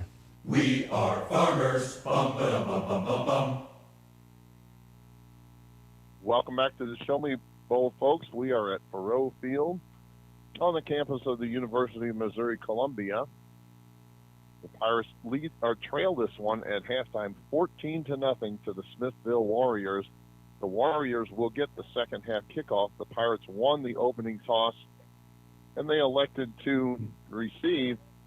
They didn't do anything with the football, and on Smithville's first possession, their actually first play from scrimmage, they had a penalty on their first play from scrimmage, backed them up 5 yards, but that was not a big deal because the very next play they threw the home run ball, and they took the early lead 7-0 over the Hannibal Pirates. The only other scoring happened early in the second quarter. Another 4-yard touchdown pass from Andrew Hedgecorth to Kelton Nitschke to make it 14-0 after that extra point, and that's where we stand here. And again, I think the Pirates are just very fortunate to still even be in this football game. Yeah, no question about it. I was just thinking about that. You know, it's 14-0. We've been outplayed, but we stopped them on a 4th and short by 10 inches, 2 feet. It kept getting smaller, but either way, we stopped them on a 4th down. If they score there, and then we get the interception when they were driving, it could easily mark be 21-28-0. It really could. Low, but do my eyes deceive me, or did Joe Thomas bring homemade salsa today? Look at that. Yes, I did. I just sorry if I'm crunching chips in your ear, but I just got to say, Joe Thomas is quite the homemaker with this homemade. Does a fantastic job on it, and I tell you what, the smoking facilities at Memorial Stadium are absolutely wonderful. The best I've seen. Did you get your breathing treatment in there, Joe? Did you get run out, or were you just in the bathroom or outside? The lady man in the door stepped out and asked me for a smoke, so I handed her one, and I really enjoyed it. You know, I've got her number, and I said, you know, what are you doing later on today? I said, I'm not from here. Where's a good place to eat? So. Well, the Pirates are back out onto the field now. They're doing a little bit of stretching, and hopefully they've worked the bugs out and worked the cobwebs out more than anything. So hopefully they're ready to play here in the second half. Mark, Alex, and I left to go downstairs to see the sights, and right in front of us was a gentleman by the name of Coach Chris Nicholas. And let's just say we let him ride down that elevator by himself. Yeah. So I get it. I think after Chris went down there and had a few words with the team, I think he shut the door of the coach's office. Listen. Chris did not look real happy, huh? Y'all need to listen to me.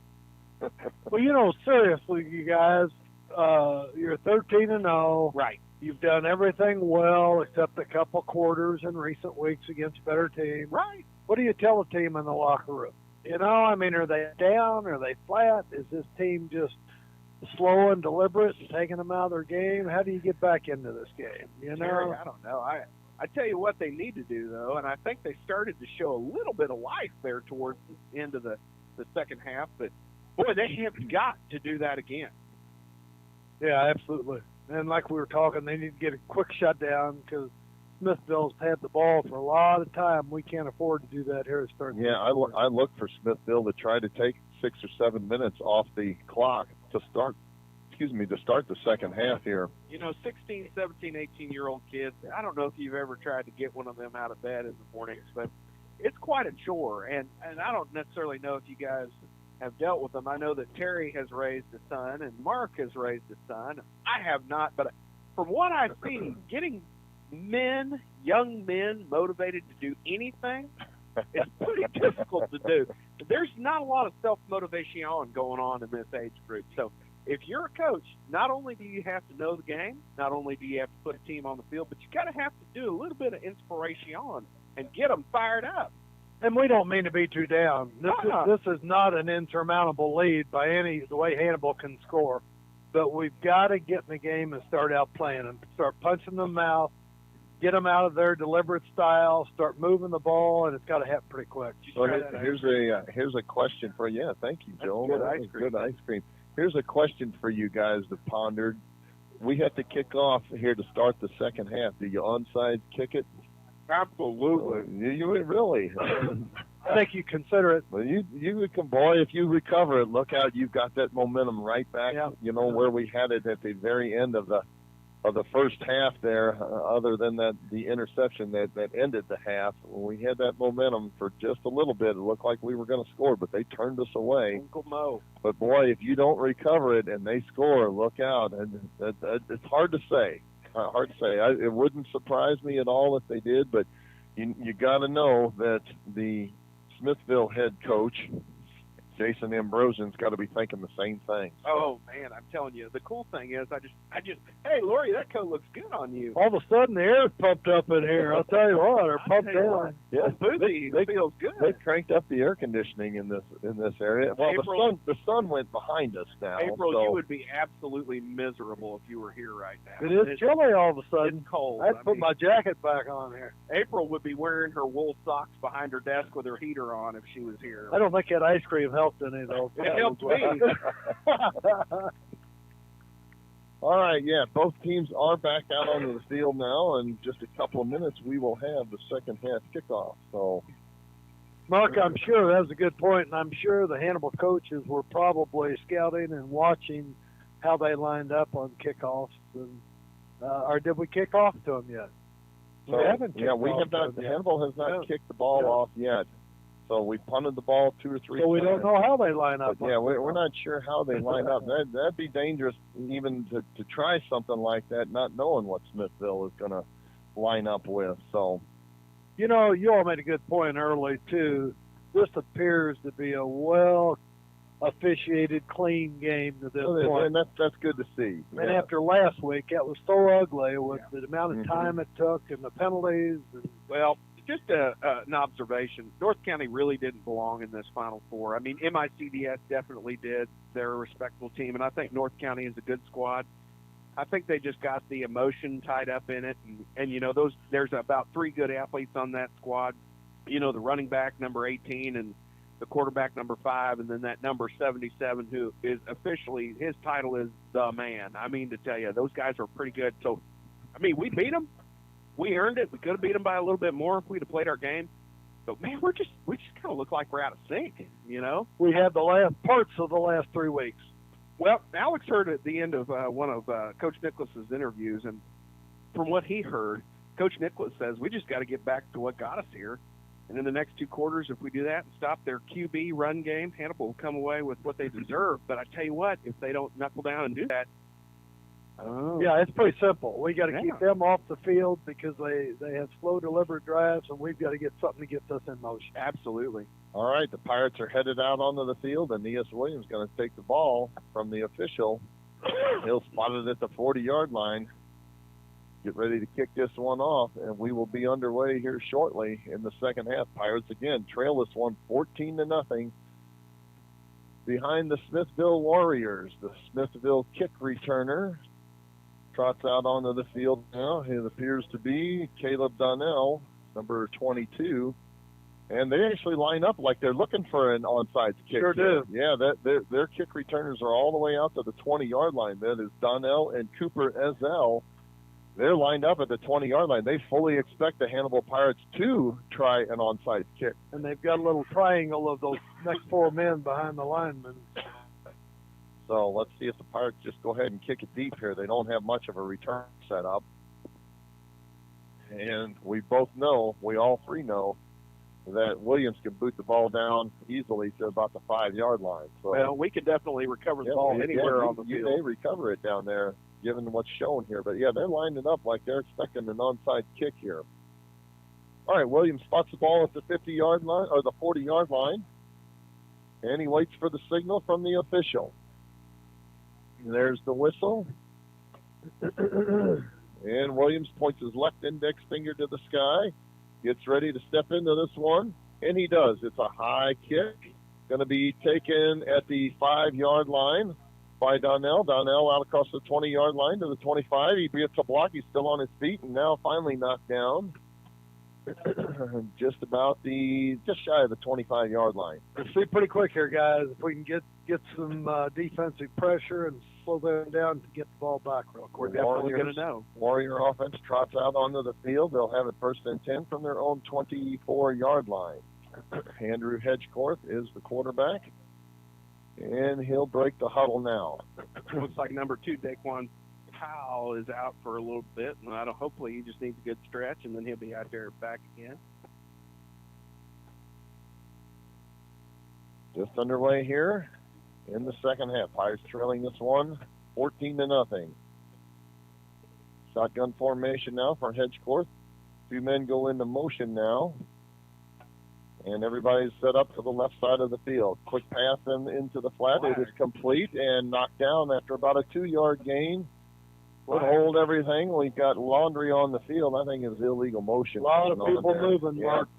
Pass was complete to Kelton Nitschke, and he was knocked down quickly by John Klubine and Kaiser Greenwell. That was a nice reaction by our defense. One of the best we've had all day right there. Yeah, they've definitely got their attention, that's for sure. I'll be surprised they don't come out fired up. Guys at home, listen up, because I good think stuff. Hannibal's ready. It is a penalty, and they're going to push it back. Looks like it is against Smithville.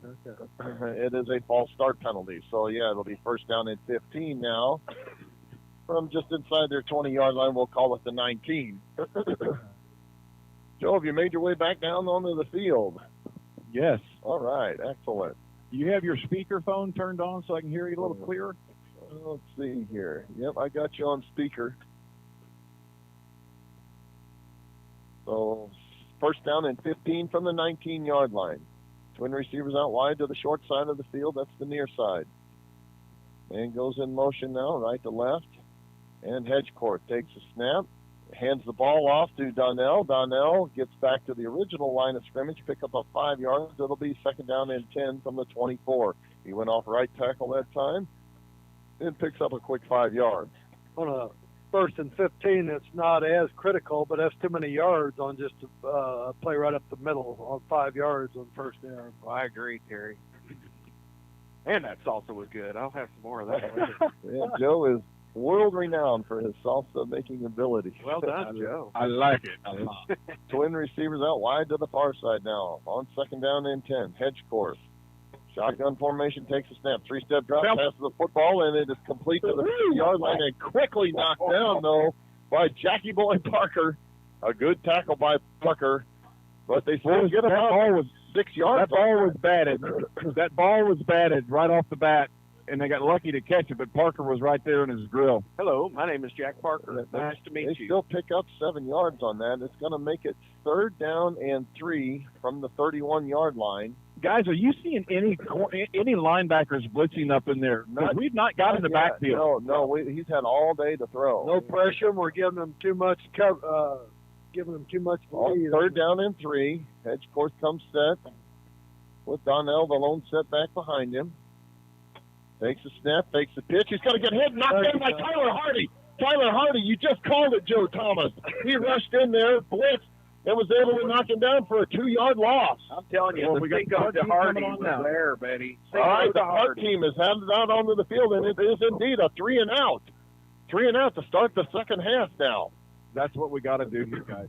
All right, the Pirate punt returners back up to their own 40-yard line. That's Kaiser Greenwell to the far side, and Aeneas Williams to the near side. Saying hi to Jess and Dave Corcoran there in Hannibal Mo. Love you guys. There's a low snap. It's bobbled, and now here's the punt. He's punting it to Greenwell. Greenwell gets away from it. For this. Oh, they get a great bounce, and it rolls all the way inside the 20-yard line, all the way down to the 16-yard line.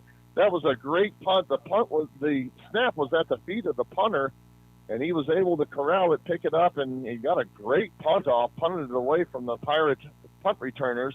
About a 54-yard punt, wasn't it? Great I tell you punt what, there. somebody turned on the fan behind that kid because that ball just hit the air. All right, so the Pirates will take over now, first and 10 from their own 16-yard line. They trail this one 14-0 with 9 minutes, 14 seconds left to go in the third quarter. Got one half of the puzzle figured out. We come out and shut it down, got a little bit more defensive pressure. First possession of the second half. Twin receivers out wide to each side of the field. Thomas Stallone set back behind Cortland Watson. Out of the shotgun formation now. Aeneas Williams goes in motion left to right. Watson with a 3-step drop. He's looking to set up a screen pass. Now he's got pressure up the middle, and he throws the ball incomplete. He got outside the tackle, so it is not intentional grounding, but I do not say, Aeneas Williams was, now they throw a flag. Aeneas Williams was in the general vicinity. They're looking for a flag. They're going to call intentional grounding here. That flag came in extremely late.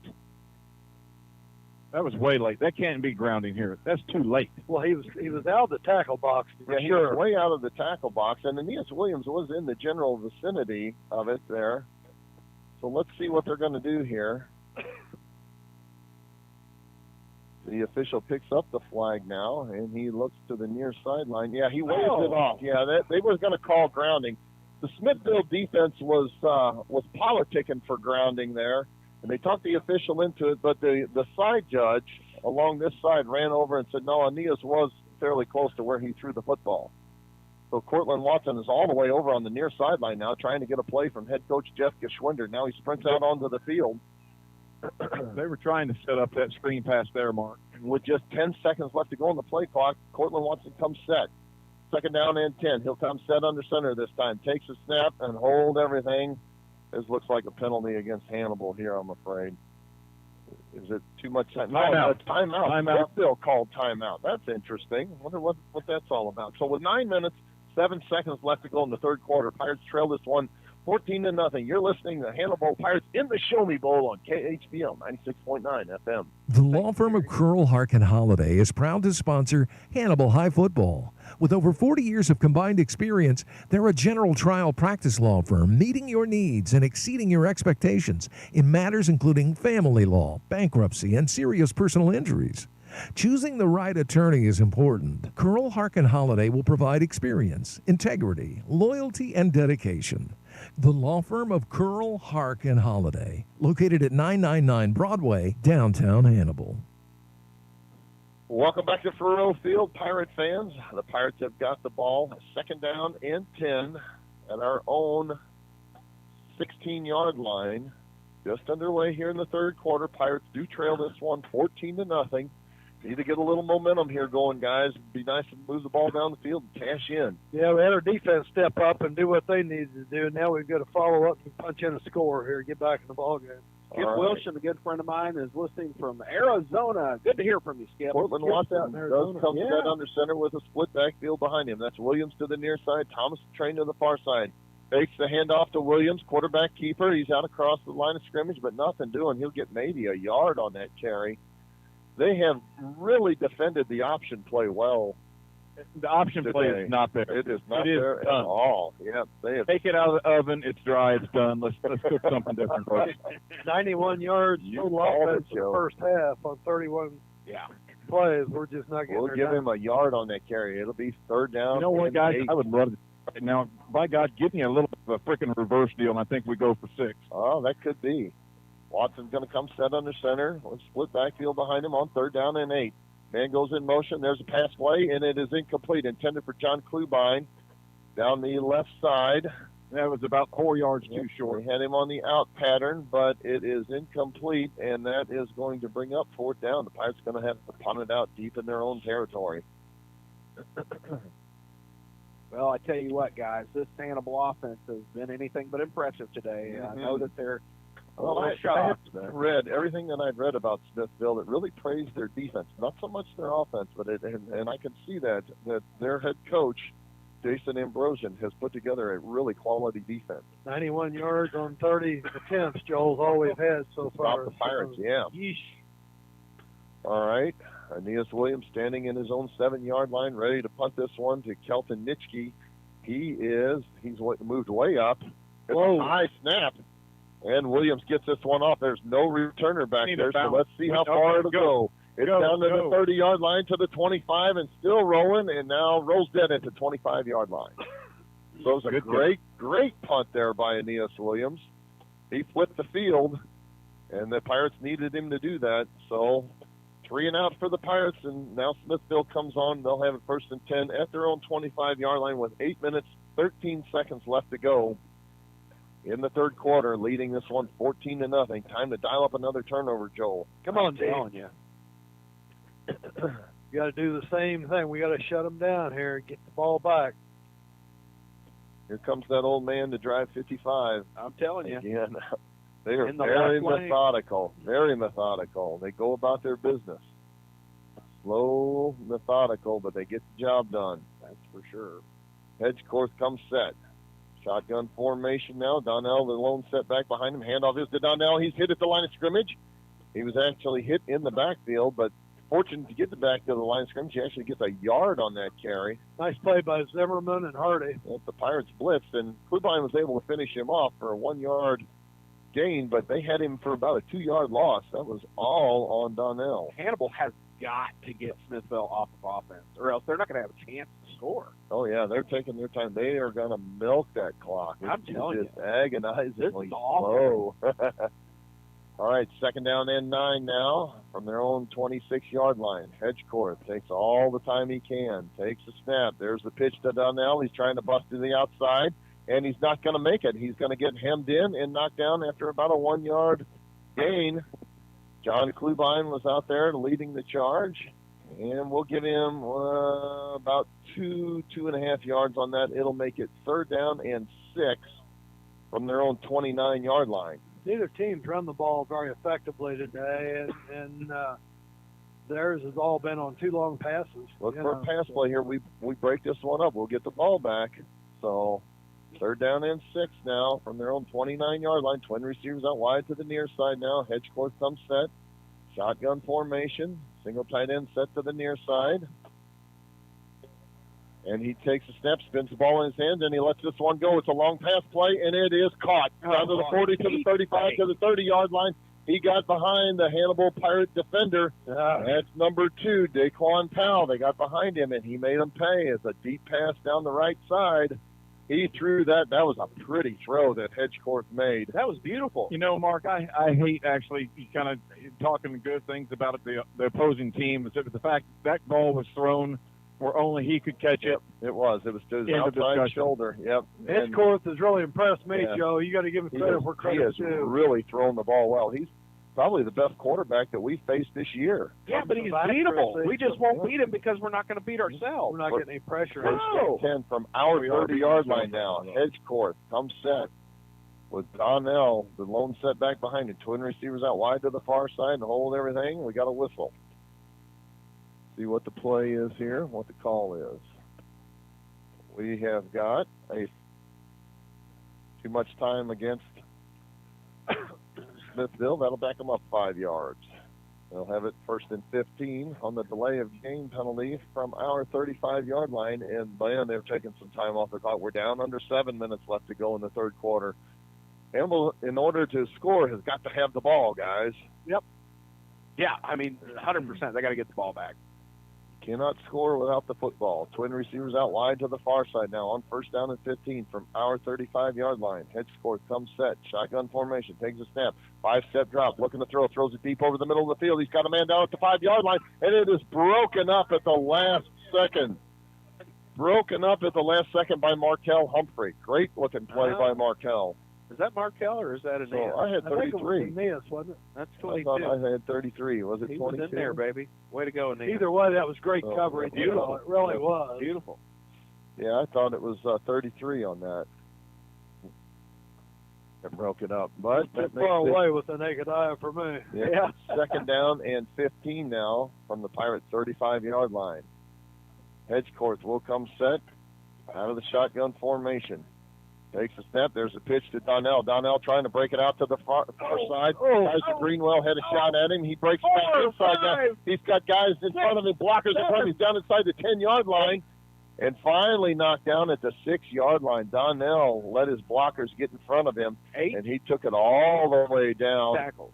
into the Hannibal Pirates red zone, all the way down to the 6-yard line. You said it, Joe Booth. They missed 8 tackles on that run. You're exactly right. That looked like one of Aeneas' runs. Exactly. I mean, he just ran over 8 people on down that left sideline. Unfortunately, 8 it's not an different it. Pirates had a shot at him. It's like looking in a mirror. It's just the other guy. First and goal for Smithville from the Hannibal Pirates 6-yard line. Twin receivers out wide to the near side. Hedgecourt has 2 touchdown passes. He's looking for a third. Takes a snap. Quarterback keeper right up the middle. He's going to score. Touchdown. Touchdown, Andrew Hedgecourt. He rumbled in from 6 yards out, and that makes it 20-0 with the extra point pending. Well, at this point, guys, at least we get the ball back. That's all I can say. I guess you're right, Mark. Let's Yep. see if we can't hang 7 at least on there. That was too easy. Yep. Way too easy. Yep. We are making this team look like absolute all-stars. And they're a good team. They sure are. No, But but they're we not are that good. too. Yeah. But we're not playing like it, that's for sure. Yeah. No question about it. That's for sure. Yeah. People are starting to make dinner reservations down there On the this Hannibal empty ground. extra point now. And there's the kick, and it is good. So with our score, Smithville 21, Hannibal nothing. 6:02 left to go in the third quarter. You're listening to Hannibal Pirates in the Show Me Bowl on KHBL 96.9 FM. For everything office, supplies, furniture, equipment, and more, it's the Golden Ruler. For vinyl embellishment, screen printing, and custom embroidery, it's the Golden Ruler. And for everything signage, as well as awards, plaques, and trophies, it's the Golden Ruler. 800 Broadway, downtown Hannibal, your locally owned one-stop shop. Hannibal and area Letterman jackets are available at the Golden Ruler in all sizes. Welcome back to Furrow Field, Pirate fans. The Smithville Warriors just put together a 6-play, 75-yard drive in 2 minutes, 11 seconds. Their quarterback, Andrew Hedgecourt, rumbled in from 6 yards out to make it 21-0 after that extra point. And guys, it's time to get something going here, or it's going to be way too late. Yeah. Either here or nothing. No question about it. Edgecourt throws the ball real effectively, and Donnell ran that last run was he looked like an all-pro going down that sideline, breaking tackles. All right, so their kicker spot, Marcus Garza spots it along the near side. The hash mark at the 40-yard line. He steps into this one. It's a low kick, bounces at the 20, and out across the 20 to the 25-yard line. To the 30-yard line is Markel Humphrey, and he's got it at the 32-yard line. So the Pirates have decent field position to start, and they need to score here and quickly. 5 minutes, 56 seconds left to go in the third quarter. Pirates trailing this one 21-0 to the Smithville Warriors, and the whole Pirate Nation is sitting on their hands in front of me right now. Awfully quiet. Well, let's see if they can do anything that'll make us excited. So twin receivers out wide to the near side now on 1st and 10 from their own 32-yard line. Cortland Watson breaks the huddle. He'll come set, pistol formation. He's flanked to his left by Aeneas Williams, and the deep setback is Thomas. Here's a handoff to Williams. Williams hit it in scrimmage. He's going to get nothing on this one. It'll be 2nd down and 10. They'll give him maybe a yard on that carry. And I don't know what the situation is here, but the interior running is not working today. They got to do something else. No. I don't know if they're just continually trying to set up something or what there, but 3 receivers out wide to the far side now on 2nd down and 9. Watson takes a snap, handoff to A.J. Thomas. Straight ahead, picks up a quick 2 yards. He's across the 35 out to the 37-yard line, and it'll be 3rd down and 5 from there. Hurry up offense for the Pirates again. Following the play from the line of scrimmage. Now he's getting it. He had to run over to the near sideline. Cortland Watson did to get the play. Now he trots out in behind the line of scrimmage, behind the offensive line. Twin receivers wide to the near side. Out of the pistol formation. On 3rd down and 5. Watson takes a snap. Option play. Baby. He's got it. This time he's Go, got the first down. He's to the 50-yard line. Cortland Watson, the best-looking option play they've run today, has got a Pirates set up 1st and 10 from the 50-yard line. Boy, that was a good run, Terry. Well, that was a great run, but where did that go to? The outside. Yep, they ran it to the outside. That's the way Hardy ran early. Yeah, in the game, that's too. true. That's true. 1st and 10 for the Pirates. 3 receivers wide to the far side now. Tyler Hardy wide to the near side. Aeneas Williams is the lone setback behind Cortland Watson, who calls the play at the line of scrimmage. Now he takes a snap, hands the ball to Aeneas Williams. It runs to the interior and gets knocked down at the line of scrimmage. Not happening in the middle. No idea what they're doing at this point.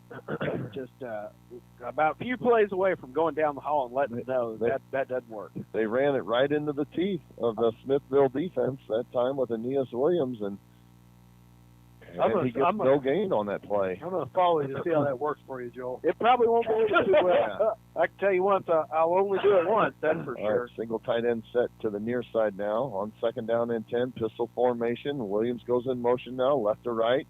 There's the snap. Quarterback keeper this time. He bounces it to the outside. He's to the 45-yard line and quickly to the 44-yard line. And a pickup of 6 yards for Cortland Watson. Has got the Pirates now down to the 44-yard line, set up 3rd down and a long 4 yards. Hurry up offense for the Pirates. No huddle again. Pistol formation. On 3rd down and 4, there's a pass play. It is complete to the 38-yard line and tackled just shy of the 40-yard line, just shy of the line to gain is Daquan Powell. It'll be 4th down and about a half a yard. Well, at least we're moving the ball. Yeah, a little bit. We're moving it outside. 4th down and about a half a yard. I would not run it up the middle. Nope. I'm going to run it to the outside on the option. How about play. maybe like doing a double tight end set and just sweep? That's a novel idea, right? All right, 4th down and a yard to go here. Watson comes set, pistol formation. He takes a snap. Hand off to Tyler Hardy. Tyler Hardy's got a first down. Hardy move at the line of scrimmage. All Tyler Hardy. 34-yard line. That was all Tyler Hardy. What a great guy. He ran it off left tackle, and the Pirates pick up a first down. 2 minutes, 51 seconds left to go in the third quarter, and the Pirates trailing this one 21-0, but they're moving the football now. 1st and 10 at the Smithville 34-yard line. Time to hit pay dirt here, guys. Got to do something here. Twin receivers wide to the near side of the field. Pistol formation for Cortland Watson. Takes the snap, 3-step drop, looking to throw. Now he's got pressure up the middle. He bounces it to the outside. He's going to go. 25 to the 20-yard line. Shoved out of bounds along the far sideline at the 13-yard line. All right, Cordy. All right, Cortland Watson has the Pirates now set up 1st and 10 at the 13-yard line. They're pinching everything to the inside. You watch, they've got nothing on the outside. You're right. Both sides. Terry, you're right. Well, it's taken us long enough to figure that out. Yeah, no kidding. It's the only thing we've run effectively. Yeah, it's to the outside. We run it to either side of the field. We do all right. And the longer the play takes, the more 1st they and pitch 10 in. from the 13-yard line. Cortland Watson comes set. Twin receivers each side of the field. The lone setback is Tyler Hardy. Niels Williams comes in motion. Handoff to Tyler Hardy. Runs up the middle and gets crushed. So that doesn't work. So, yeah. No, that middle thing again, it's like hitting your head into a concrete wall. Yep. Don't understand. You know, we thought West Plains was stout up the middle. Smithville's better. Oh, yes, they are. Yes, they are. He'll get a yard on that. 2nd down and 9 from the 12-yard line. Watson comes set, pistol formation. And he takes a snap. It's a handoff to Williams this time. Williams fumbled the football. Williams ran it up the middle. He fumbled the football. And I think he was very fortunate to get back on it. I think, yes, Aeneas Williams was able to get back on it, but he's going to lose 3 yards on that carry. He ran the exact same play that they ran to Tyler Hardy. I don't know what they're seeing there, what they're trying to exploit, but, guys, it ain't working. I don't get it. Are we missing something? Apparently I am. With 1 minute, 33 seconds left to play, the Hannibal Pirates have got it now 3rd down and 11 from the 15-yard line. Watson comes set, shotgun formation again. 3 receivers out wide to the far side. Williams comes in motion, right to left. He's looking for Williams now. 3-step drop. Now he guns the ball over the middle. Intercepted. Intercepted at the 5-yard line. He threw it right into the waiting arms of that middle linebacker, number 9, and he intercepted it. Cody Simonsick. He threw it right into his arms, and that's a 3rd interception for Cortland Watson. He has just not played well this afternoon for the Hannibal Pirates. He had a man open, too, back behind him. He was hell-bent on throwing that football to Aeneas Williams, and Aeneas was well covered. He pulled it down and looked across the middle. I did not see who the pass was intended for, but he threw it right into the stomach of Cody Simmons. You're right. It was the second thought, Mark, because he was watching Aeneas over here on the side. All right, 1st and 10 now for Smithville. They can put a nail in the coffin of the Pirates here from their own 12-yard line. Andrew Hedgecourt comes set, takes a snap, handoff to the left side. Nothing doing, though. Preston Rash. We better get ran it off left tackle, and we got no gain on that carry. They're going to spend the entire this quarter will be with the ball. the end of the 3rd quarter. They got time for one more play here, and I guarantee they're going to run that play clock down. It's going to take them 55 seconds. We've only got 49 on the clock. So they're in absolutely no hurry at all as they break the huddle, and they'll come set with 10 seconds on the play clock. 2nd down and 10 from their own 12-yard line. Andrew Hedgecourt comes set again. Twin receivers to each side of the field. Long snap count. And now he takes it. Quarterback keeper. He's going to get hit, knocked down in the backfield for a 2-yard loss. It'll be 3rd down and 12 from his 10-yard line, but that will be the last play of the 3rd quarter. So with our score, Smithville 21, Hannibal nothing. Going into the 4th quarter, you're listening to Hannibal Pirates in the Show Me Bowl on KHVL 96.9 FM. JR from Tigerhawk here. Right now, Tigerhawk VoIP phone service is available to millions of Americans. A VoIP phone service means hope. It will protect your business from outrageous phone bills. Working remotely? Take your office phone home with you or use an app on your smartphone. What is VoIP? It's a telephone system that connects using the internet instead of telephone poles. Suitable for any size business. Tigerhawk Technologies. We IT for small business. Located in Northport Plaza. Now let's go Pirates. If your dog is like your child, dress them up like one. Groomingdale's Pet Boutique has specific styles of shirts, fun costumes for dress up on special occasions, coats to keep them bundled up on a cold day, and stylish collars and leashes in fancy colors. Groomingdale's Pet Boutique at 301 North 3rd Street, historic downtown Hannibal. And Groomingdale's has plush dog toys and yummy treats to spoil that child of yours. Welcome back to Faurot Field, Pirate fans. We are switching up sides now. The Pirates will be headed left to right across your radio dial, and they will defend the north end zone here. Smithville has got the ball third down and 12 from just outside their own 10-yard line. And if the Pirates have got any hope whatsoever, they've got to stop them on this down and get the ball back. Doesn't matter necessarily if it's a turnover, but it has to be a stop here, guys. Yeah. Oh, absolutely, 100%. And they've got to get the ball back. They get a first down, they'll squeeze 3 or 4 more minutes off the You're clock. darn right. I mean, they've got to dial up either an interception, a fumble, or something. Stop them. Stop them. We've had 2 or 3 opportunities to score, and we just keep shooting ourselves in the foot. Yep. Yep. All right, third down and 12 now for the Warriors. Andrew Hedgecorth will come set out of the shotgun formation. He takes a snap, 3-step drop. He's got pressure up the middle now. He dances across the outside and he lets the football go, and the flag comes in. Of course. Yep. It looked like Jack Parker got tied up long before the football was ever thrown with the intended receiver, which is Caleb Donnell. And I got no idea what that was.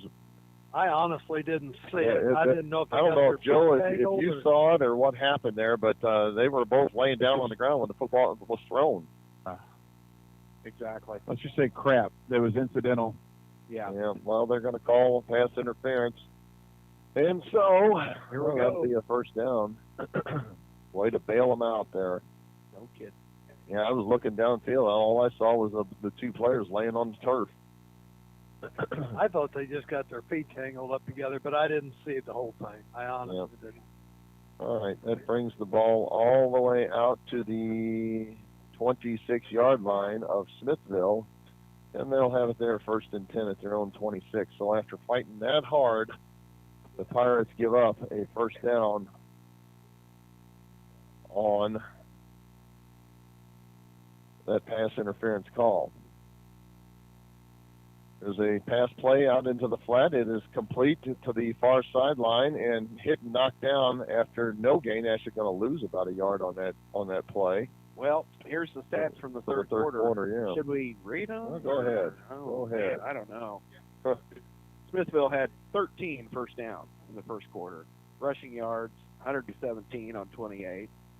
Hannibal actually Just had a big one. Net passing yards, 160 to 22. That's it right there. Yeah, well, then look at yards rushing as well. Yeah. 4 of 12, 3 interceptions for 22 yards passing. They had one 55-yard punt. That put us back there, that's for sure. All right, second down and 10 now for the Warriors. Here's a handoff to Donnell. Donnell trying to reverse his field. He does, and he gets through the line of scrimmage, and he'll have a first down. He ran over 2 players he at did. the line of scrimmage and missed the tackle. Yep, Caleb Donnell, he tucked the ball back inside. He tried to bounce it outside, but then he tucked it back inside and picks up a first down. Want to give a shout out to my 4th grade teacher giving us a listen in, Carol Lampton. Outstanding educator, fantastic lady. Thanks for listening in, Carol. Mrs. Lampton, I'm sorry. First down and So you 10. put your hands smack for Yeah, that, Joe. you're right.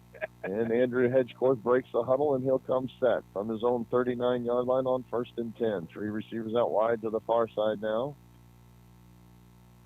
And Hedgecorth takes the snap, fakes the handoff, a quarterback keeper. He's hit at the line of scrimmage, though, and nothing doing. He's not going to get anything on that, but he's still going to take 50 seconds off the play clock, off the game clock there. And we'll be down under 10 minutes to play in this football game when they make their next snap. That's our big foe at this time. Yep. Yeah, No we have question shown about no it. ability to score at all, much less score quickly.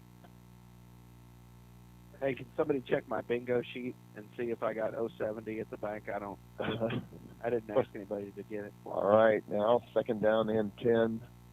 Andrew Hedgecorth comes set again. Twin receivers to the near side of the field. Man goes in motion now. He reverses his field. Hedgecorth 3-step drop. There's a pass play. It is complete to along the far sideline and thrown out of bounds at about the 48-yard line is Kelton Nitschke. That's got to be about his 10th reception of the day. He's had a big game. Receiving, that's seven receptions for 70 yards and a touchdown. He has had a big day receiving. Am I seeing that correctly, Mark, that Cortland's out there playing left cornerback? He sure is. I'll be darned. Yes, indeed, he is. So, yep, Cortland Watson is on the field at left cornerback. That's the first time he's played cornerback all season long. Well, last game of the year, Mark, can't hold anything back. Yep, that is true. Pirates are throwing everything they've got at them. Twin receivers out wide to the near side of the field. On 3rd down and 2, Hedgecorth takes a snap, and he's hit at the line of scrimmage. Pushes the ball across the line to gain, though, and he'll have a first down. Typical all day, guys. Two guys laying down the backfield. He should have been stopped for a loss. Yeah, they had him. They were in the backfield, but he gets a first down, and that's at the 50-yard line. That'll take 2 more minutes off the clock. Tyler Hardy and Dylan Klubine actually hit each other in the backfield. The quarterback just squeaked out from in between them. And normally in a situation, those two guys would have sandwiched him, but unfortunately he got through. All right. 1st and 10 now. Ball's just shy of the 50-yard line. And Andrew Hedgecorth will come set with a new running back behind him now. That's Samuel Calvert. And the pitch is fake to Calvert, and the quarterback keeper bouncing off the right side for a pickup of a quick 4 yards is Andrew Hedgecorth.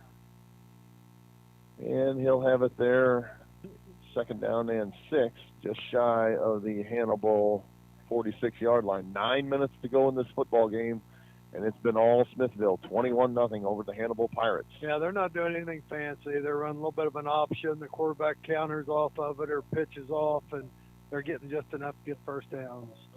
All right, twin receivers out wide to the far side now. On 2nd down and 6. Empty backfield this time behind Hedgecorth. And he'll take the snap and run it right up the middle, and oh my gosh, he's going to be very close to a first down. Yep, he makes it down to the 39 or the 41-yard line. He needs the line to gain is the 40. It'll be 3rd down and a yard from there, and they are about 1 more first down from pretty much icing this football game with only 8 minutes to go. I think I hear her warming up in the background. Mm-hmm. And receivers out wide to the near side now. On 3rd down and a yard. Time for the Pirates to stop them if they're ever going to. And Andrew Hedgecorth takes the snap. It's the quarterback keeper. Now he's going to get hit in the backfield, but John Klubine tackles him, but not until he drags him across the line to gain for a 3-yard gain. It'll be a first down for Smithville. And, guys, I'm afraid that's going to put the final nail in the Hannibal Pirates' coffin. Now, we're not completely out of it yet, but 21-0, they've got the ball, and there's not much time left on the clock at this point. I just want to see the Pirates score. We've got to get a turnover. We've got to. I'm like you, Mark. I just want to see something Just happen. want to see the Pirates score. We've gone at this 7 point. quarters, Yep. 2 state championship games. Without putting a point on the football scoreboard. 1st and 10 from the Hannibal Pirates 37-yard line. Andrew Hedgecorth with an empty backfield behind him takes a snap, throws the football. It is complete. Pass is, and now tackle made at the 32-yard line by Jack Parker, but not until Samuel Calvert picks up 5 yards. It's just frustrating. I know we sound kind of down probably, but it's just frustrating. We've played so well, and we've just been totally out of our element. Yep, we have. Totally. I don't know what in the world it is, what they could have done differently, but yeah, we have just not come to play today. All right, 2nd down and 5 now from the 32-yard line. Hedgecorth will come set with a single setback. Behind him is Calvert, and Calvert leads the block. Hedgecorth is across the line again. He'll have another first down, and they're just grinding now, guys. This has turned into a 12-play drive already. Yeah. So 13-play drive already, yeah. Well, I'll tell you, you got to hand it to Jason Ambrose, and I mean, we played against him when he was at Moberly, and man, this is a well-coached football team. Congratulations to the Smithville. I'm telling you guys, this is a very well-coached football team. It's a disciplined team. They're fantastic athletes. They do what they have to do. Not flashy, not fancy, but they do what they have to do. Nothing fancy at all. 3 receivers out wide to the far side now on 1st and 10 with an empty backfield. Behind Andrew Hedgecorth. There's the Pirates blitz, And they're going to hit him, and Aeneas Williams knocks him down after about a 3-yard gain. He's down to the 22-yard line, and that'll take another 30 seconds off the clock. We're down inside 6 minutes to play. Yeah, you cannot take anything away from Smithville. They have definitely they've run their game plan all day long. They've played very good defense. The Pirates haven't been shut out in years. 12, 13 years. I can't remember the last time the Hannibal Pirates were shut out. I haven't seen this look this anemic on offense for a long time. Especially this season. Yeah, this team. Yeah. 2nd down and 7 now for Smithville. Hedge court takes a snap. It's a quarterback keeper again. He's running to the right side. He bounces off a tackler. He's down inside the 10-yard line, and he'll have another 1st down. At this point, I just let him score, guys. We need time. You're better off to just let them score than let them eat the clock up. I had a lot of people ask me this week about my predictions. I don't make predictions. I'm not a very good prognosticator. But I said, if we leave everything on the field and play our game, I like our chances. Yeah. But I can't see anybody shutting us down. Well, they have. They have shut us down. Yeah, I expected a shootout in this game. We I thought have it not would be played our best. I thought it'd be in the 20s or 30s anyway, and maybe 40s. Well, it's just shy of the 10-yard line, so it is 1st and 10 now for Smithville at the Hannibal Pirate 11-yard line. There's a pass play, and it is incomplete. I don't know why in the world they throw the ball at this point. I don't either. It looked like the old chip drill there. Yeah. Pirates unfortunately had no shot at it, but the passes fell incomplete. It's going to make it 2nd and 10, and the clock stops with under 5 minutes to go, and about half that Hannibal crowd just got up and headed for the exit. Well, I refused to even look at my coat until the last second of the game. I don't blame you. It took us 14 years to get here. I ain't going anywhere until this one is completely over. No kidding. I have a feeling we're going to get hustled out of here pretty quick. These guys are licking their lips behind us. The 3 o'clockers are already eyeing our place. They are. Well, I tell you, this seat's going to be warm. They're going to say, take your ice cream wrappers with you, boys. We'll see you later.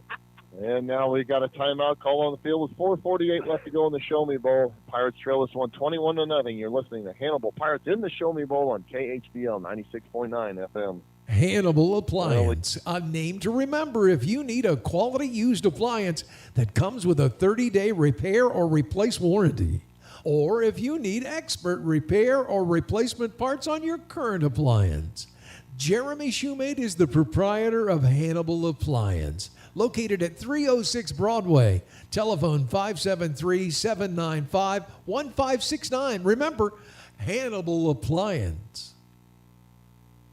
Welcome back to Faroe Field, Pirates fans. The Pirates trail this one 21-0 in the Show Me Bowl with 4:48 left to go in our season. And what a season it's been, guys. I've enjoyed every minute of it. The Pirates took us on a heck of a ride. And, again, nothing against Smithville. They played their hearts out today. The Hannibal Pirates played their hearts out as well, but they're just going to come up a little bit short today.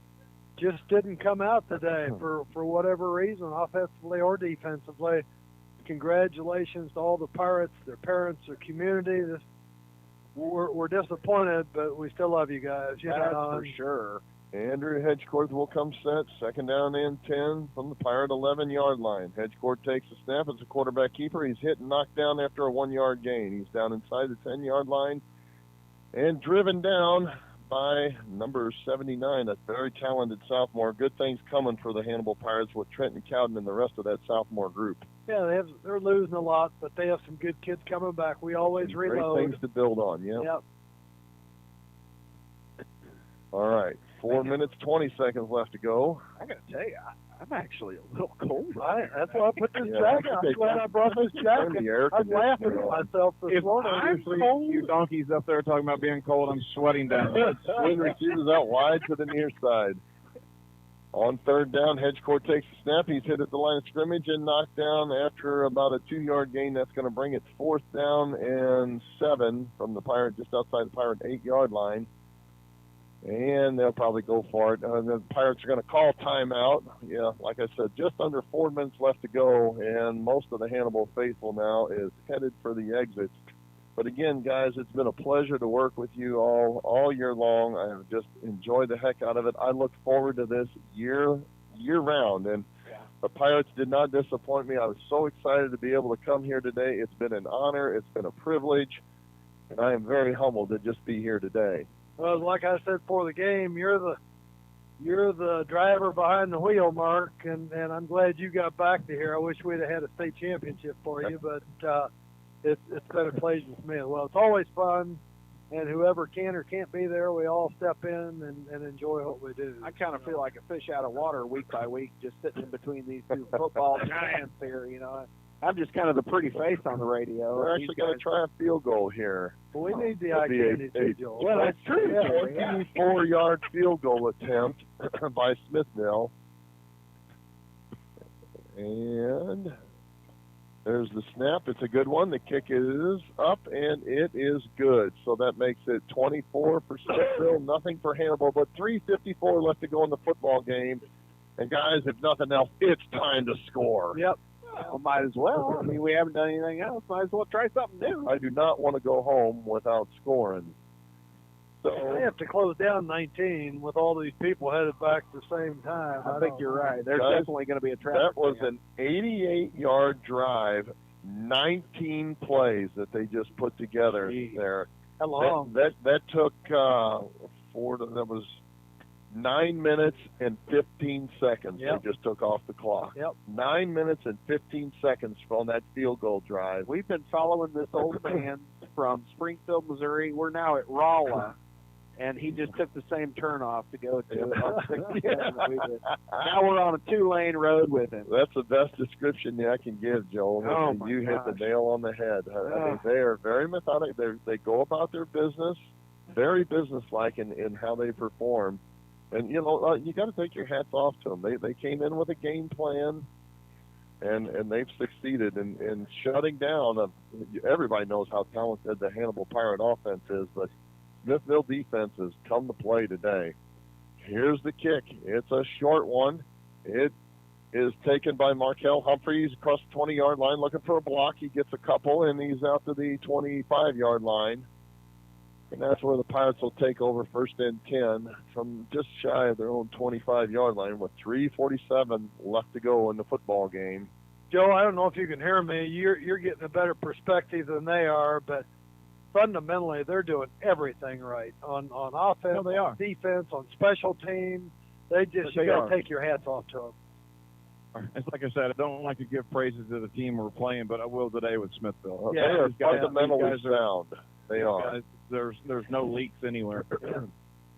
3 receivers wide to the near side of the field. Cortland Watson's got it now. 1st and 10 from the Pirates' 25-yard line. 3-step drop for Watson. Now he's going to tuck in. He's looking to run. He gets a block at the line of scrimmage. He's into the secondary. He's across the 35 to the 37, trying to get out of bounds, and all the way out of bounds to the 42-yard line. Now a late flag comes in well after the play was over, but Cortland Watson's got a Pirate first down at their own 42-yard line. Let's see what the call is down there on the field. That field is a mile away from us. I didn't see a personal foul, but that must be what they're calling. I think it's blocking the back.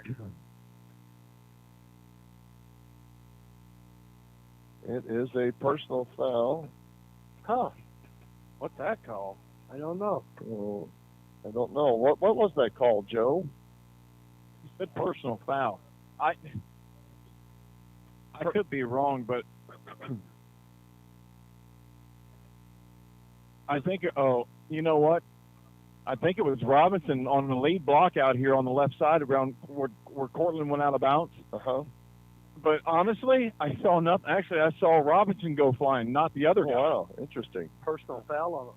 That's interesting. Well, it's still going to be 1st and 10, but instead of having it out to the 42-yard line, we're back where we started at the I think it was 25-yard line. personal foul, clinching the chest. I got my assistant Matt Craig said that it was a knee, so it was a kind of a block in the back, kind of a blindside hit. All right, Watson takes a snap. He's looking to throw. He guns the ball down the far sideline, and it is incomplete. Well, intended for Daquan Powell at the 50-yard line. He hit him in the hands. That was a great-looking pass. It was in the hands, guys. Yeah, he hit him in the hands with it. He actually turned the wrong way and had to turn over his outside shoulder, but that was a great pass by Watson, and unfortunately Daquan Powell was not able to come up with it. It's 2nd down and 10 now from the Pirate 25-yard line. Pirates doing all they can to score. They got to score. Well, some of them are. Like I said, guys, what a year it has been. No kidding.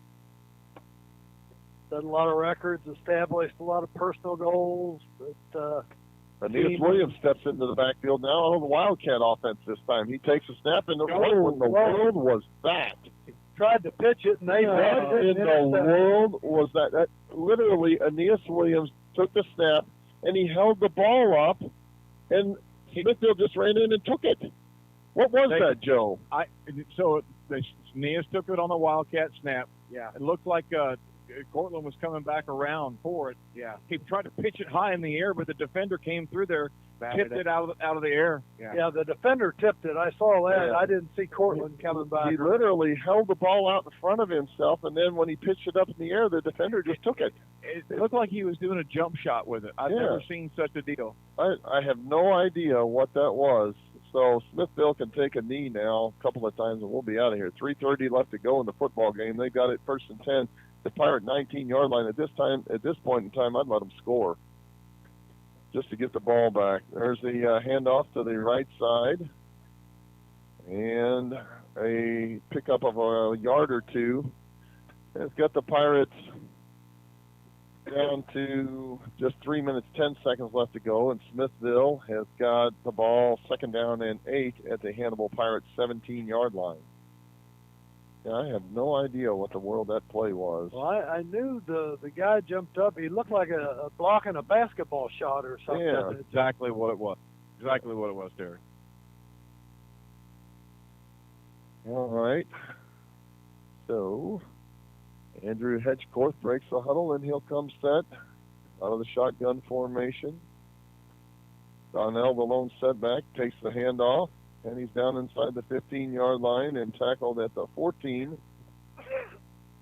to make it 3rd down by Brady Zimmerman. 3rd down and about 5 from the 15-yard line. 2:20 left to go in the football game now.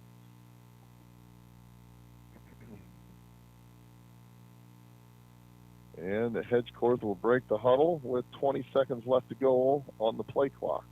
I don't think Smithville's ever won a state championship. I don't so that's believe a good so. thing for Yeah, them. I think they have not. This is their 2nd time here as Yeah, well. yeah. So yeah, that good to see some new teams make Yeah. it down to Columbia, Terry. On 3rd down, there's a handoff and nothing doing. He's absolutely crushed by Tyler Hardy, that running back, and that is probably going to be the last tackle of Tyler Hardy's high school career, guys. And Joe, you talked about it earlier before the game. This is the last time most of these seniors are ever going to strap on a set of shoulder pads. And like I said, what a ride it has been. A hell of a ride, it's been the right mark, from the start to this end game here. Now, obviously, we know it's not the game ending that we want it to be, but you couldn't have a better season to go undefeated coming into the state championship. These guys got head up high. No, they're not. It's going to take them a couple days for them to get over this. It's not going to be by the time they get back home on the bus. They're still going to be very upset. This is going to be a several-day kind of a get-over. Yeah. But I think they need to hold, and it could be a couple years. But they need to understand the fact of what they did was nothing short of miraculous. It was amazing, yep. They've fought hard to get here. I know the guys back in 06 still haven't gotten over it. So I think you always kind of look back and go, man, we could have done this or we could have done that. Well, you have to. The thing you don't realize, I'll talk about it here in a second. All right, on 4th down, Smithville actually lines up to go for it. On 4th down and 7, Andrew Hedgecorth waiting for the football now. Now he's going to change the play. And he takes the snap and hands it off up the middle, and my goodness, he's going to score. Just let him into the end zone, guys. They have touchdown. Let's say don't tackle him at the 5-yard line. At least get the ball back.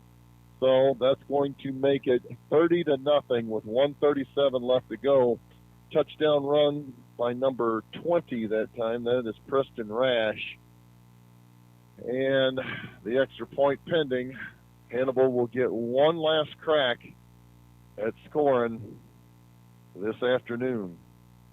So again, it was a disappointing afternoon, but I have been on cloud 9 all week long after we went down to North County and won that football game last Saturday afternoon. So Been fun. Been fun ride. Absolutely. Yeah. Good ice cream. And there's the kick. It is good to make it 31-0 Smithville over the Hannibal Pirates with 1:37 left to go in the Hannibal Pirates football season. You know what I was going to say just a second ago, Mark, and if you haven't had children in sports or whatever situation, it's an emotional time, regardless of how good you were, how good your team was. When you know that last play is over in that last football game or baseball game or cheerleader, it's an emotional time. So I wish everybody well. And I have to get one last point in. Go see Mamma Mia tonight or tomorrow night. Oh, 7 tomorrow night. I'm telling you. I saw it last night, Was and it I good? need to tell you, it was outstanding. I'm going tomorrow night for sure. I don't know about tonight. Probably not. One of my good friends from high school is a kid by the name of Josh Underhill, and his nephew is one of the guys, and it just looks like his dad's up there. I mean, he's such a spitting image of his family. The Underhill trait is definitely thick in that guy. Okay, so Smithville lines up to kick it. Standing at his own 4-yard line is Aeneas Williams. He's flanked to his right side by Markel Humphrey and to his left by Kaiser Greenwell. Here's the kick, and Williams lets it bounce in front of him at the 10-yard line. Now Markel Humphrey runs back and picks it up, and he's going to get hit and knocked down at the 13. Yeah, the Pirates just look all out of sorts all day long. When's the last time you've seen Aeneas let a ball bounce in front of him like that, Terry? On Just a hasn't kickoff? looked right. Every aspect of the Never. game Yeah, hasn't it's looked just, right, and Mark. it's not just him. The Pirates in general, just they don't look like the same team that we have seen for the last 13, 14 weeks. Yeah, you just can't explain it. And again, take nothing away from Smithville. Oh, They're a no. good team. No. They're well coached, but we're a better football team than they are. I agree. Yeah. I agree. I don't know what happened. 1st and 10. Twin receivers out wide to the far side now. Hand off to Thomas the Train. He's out to the 19-yard line. With 1 minute 24 seconds left to go, it'll be 2nd down and 4 from the 19-yard line. Watson comes set. Pistol formation, hold everything. We got a whistle down on the field. And there's a timeout by Smithville. They want to get some of their other players into the game to say that, hey, I got to play in the Show Me Bowl. That's a nice deal. Well, we heard Joe Thomas's sentiments there. I don't say this often in December, but I can't wait to get outside and warm up a little bit. Yeah, I'll tell you what. It's cool up here in the booth. I'm telling I do not feel sorry because I'm sweating down here. Sorry, Joe, I forget. I mean, I never thought that I would say it. There's the worst thing to wear a long sleeve black golf shirt, Under Armour shirt, on a December 3rd day on a football field. I mean, Mark, how freezing cold were we at some of those home games this year back in October? Yep. Man, I was kind of comfortable. Well, you could do what Joe did last week. Just go wander over there to the water table and Gatorade. We need more help Gatorade. yourself for some Gatorade. They ever stocked up on that last week? Yeah, they finally did. All right, Cortland Watson comes set, takes a snap, 3-step drop, guns the ball to the far sideline, and it is complete. John Klubine's got it at the 48-yard line. Way to be, Johnny boy. Nice catch by John Klubine, the senior. First catch of the afternoon for John Klubine. And the Pirates have got it now, 1st and 10 at their own 48-yard line with 1:05 left to go in the football game. That clock stops while they move the chains. And Watson sets it up. Out of the pistol formation, takes a snap, spins the football in his hands. He's looking to throw. He's got pressure. He's going to get sacked. He's going to get knocked down at the 46-yard line. And the Pirates still have one timeout left with 46 seconds left to go, and the clock continues to run. They line up again. Pirates got to get on sides here. They still got 2 guys in the secondary. Now they hurry it up. Kaiser Greenwell and John Klubine run on sides. And Watson takes a snap, spin move. There's a play. It is complete. It was a screen pass to Aeneas Williams that finally hit, but it didn't work at all. They're going to lose 3 yards on that. They That's just right. ate Aeneas up today. I mean, they really 18 did. seconds left to go in the football game, and the Pirates going to call timeout, or are they just going to call it good? 10 seconds now, 9 seconds. It's time for one last play if the Pirates want to run it. 5, 4, 3, and Watson is going to line up, takes a stab. Here's the last play of the Hannibal Pirates season. It is a handoff to A.J. Thomas. He stopped at the 50-yard line, and that's going to do it, folks. The Smithville Warriors rush out onto the field. They're having a great time. They lift their coach up on their shoulders. And congratulations to the Smithville Warriors. They wanted it badly today, and they came in with a great game plan, and they defeat the Hannibal Pirates. If you'd have told me, guys, that we were going to go, either team was going to get shut out, I'd have said there's absolutely no way. Both offenses are too talented. Yeah. That's not the way it turned out. Our final score, Smithville 31, Hannibal nothing. When we come back, we'll kind of do a wrap-up of the season and look forward to next year. You've been listening to Hannibal Pirates in the Show Me Bowl on KHBL 96.9 FM. Smith Funeral Home and Chapel started in 1888, serving others as they would want to be served, with reverence, respect, and responsibility. Services are personalized and specific to each family. Smith Funeral Home and Chapel is proud to have provided over 130 years of service to the Hannibal community and the surrounding area. Brent Massey and staff wish the best of luck to the Hannibal High School Pirates. Crescent Jewelry has always been the Hannibal Pirates' #1 fan. They know and appreciate the efforts and determination these young men must have to enjoy a successful season. Crescent Jewelry has used the same principles to run their business. They offer quality jewelry. They also sell and service just-in-class rings, too. Your local hometown jeweler for all your jewelry needs is Crescent Jewelers. Like the Pirates, they try hard to go that extra yard. Crescent Jewelry, 207 Broadway in downtown Hannibal since 1842. Scott Anderson Roofing is your hometown roofing professional. If your need is for a commercial business or multi or single family home, Scott delivers a personal commitment to quality workmanship and customer satisfaction. He takes pride in his work. Whether you need a whole new roof replacement or repairs to an existing one, Scott has satisfied the roofing needs of hundreds of area customers since 1999. Scott Anderson Roofing. Telephone 231-6788. Hi, this is Joel Booth with the F&M Bank. F&M Bank and Trust, the area's oldest locally owned community bank. When you bank with a local bank, your deposit dollars are invested right back into the community, and you'll get the personalized service that only a locally owned hometown bank can provide. The staff at F&M Bank would like to wish the Hannibal Pirates the best of luck this season. The bank you trust, a staff you know. F&M Bank and Trust. We are America's hometown bank since 1870. Go Pirates! Welcome back to Faroe Field, Pirates fans. The Misha rep just handed us the total game stats, and when you look at it, even on paper, they beat us in all facets of the game here. Their total offense, they ran 64 plays for 363 yards. The Pirates, 51 plays for 177 measly yards. Guys, I can't remember the Hannibal Pirates ever 177 yards in a game. Heck, we usually run that in a quarter. What's that, 3.5 yards a play or something like that? And when we go 6 for 15 passing with 3 interceptions and only 48 total yards, So they are now having the trophy presentation. They're handing the runner-up trophy to the Hannibal Pirates. So, again, congratulations to the Pirates. A tremendous season it's been. There's nothing to hang your head about. They just got beat today. And tell you what, Smithville came, they had a game plan, and they executed it today. That's for sure. And you know what? The guy that's in the left lane going 55 on Highway 70, guess what, Mark? He made it to his destination. He made it safely. It might have taken 7.5 hours for him to get there, but by golly, they made it. He made it safely.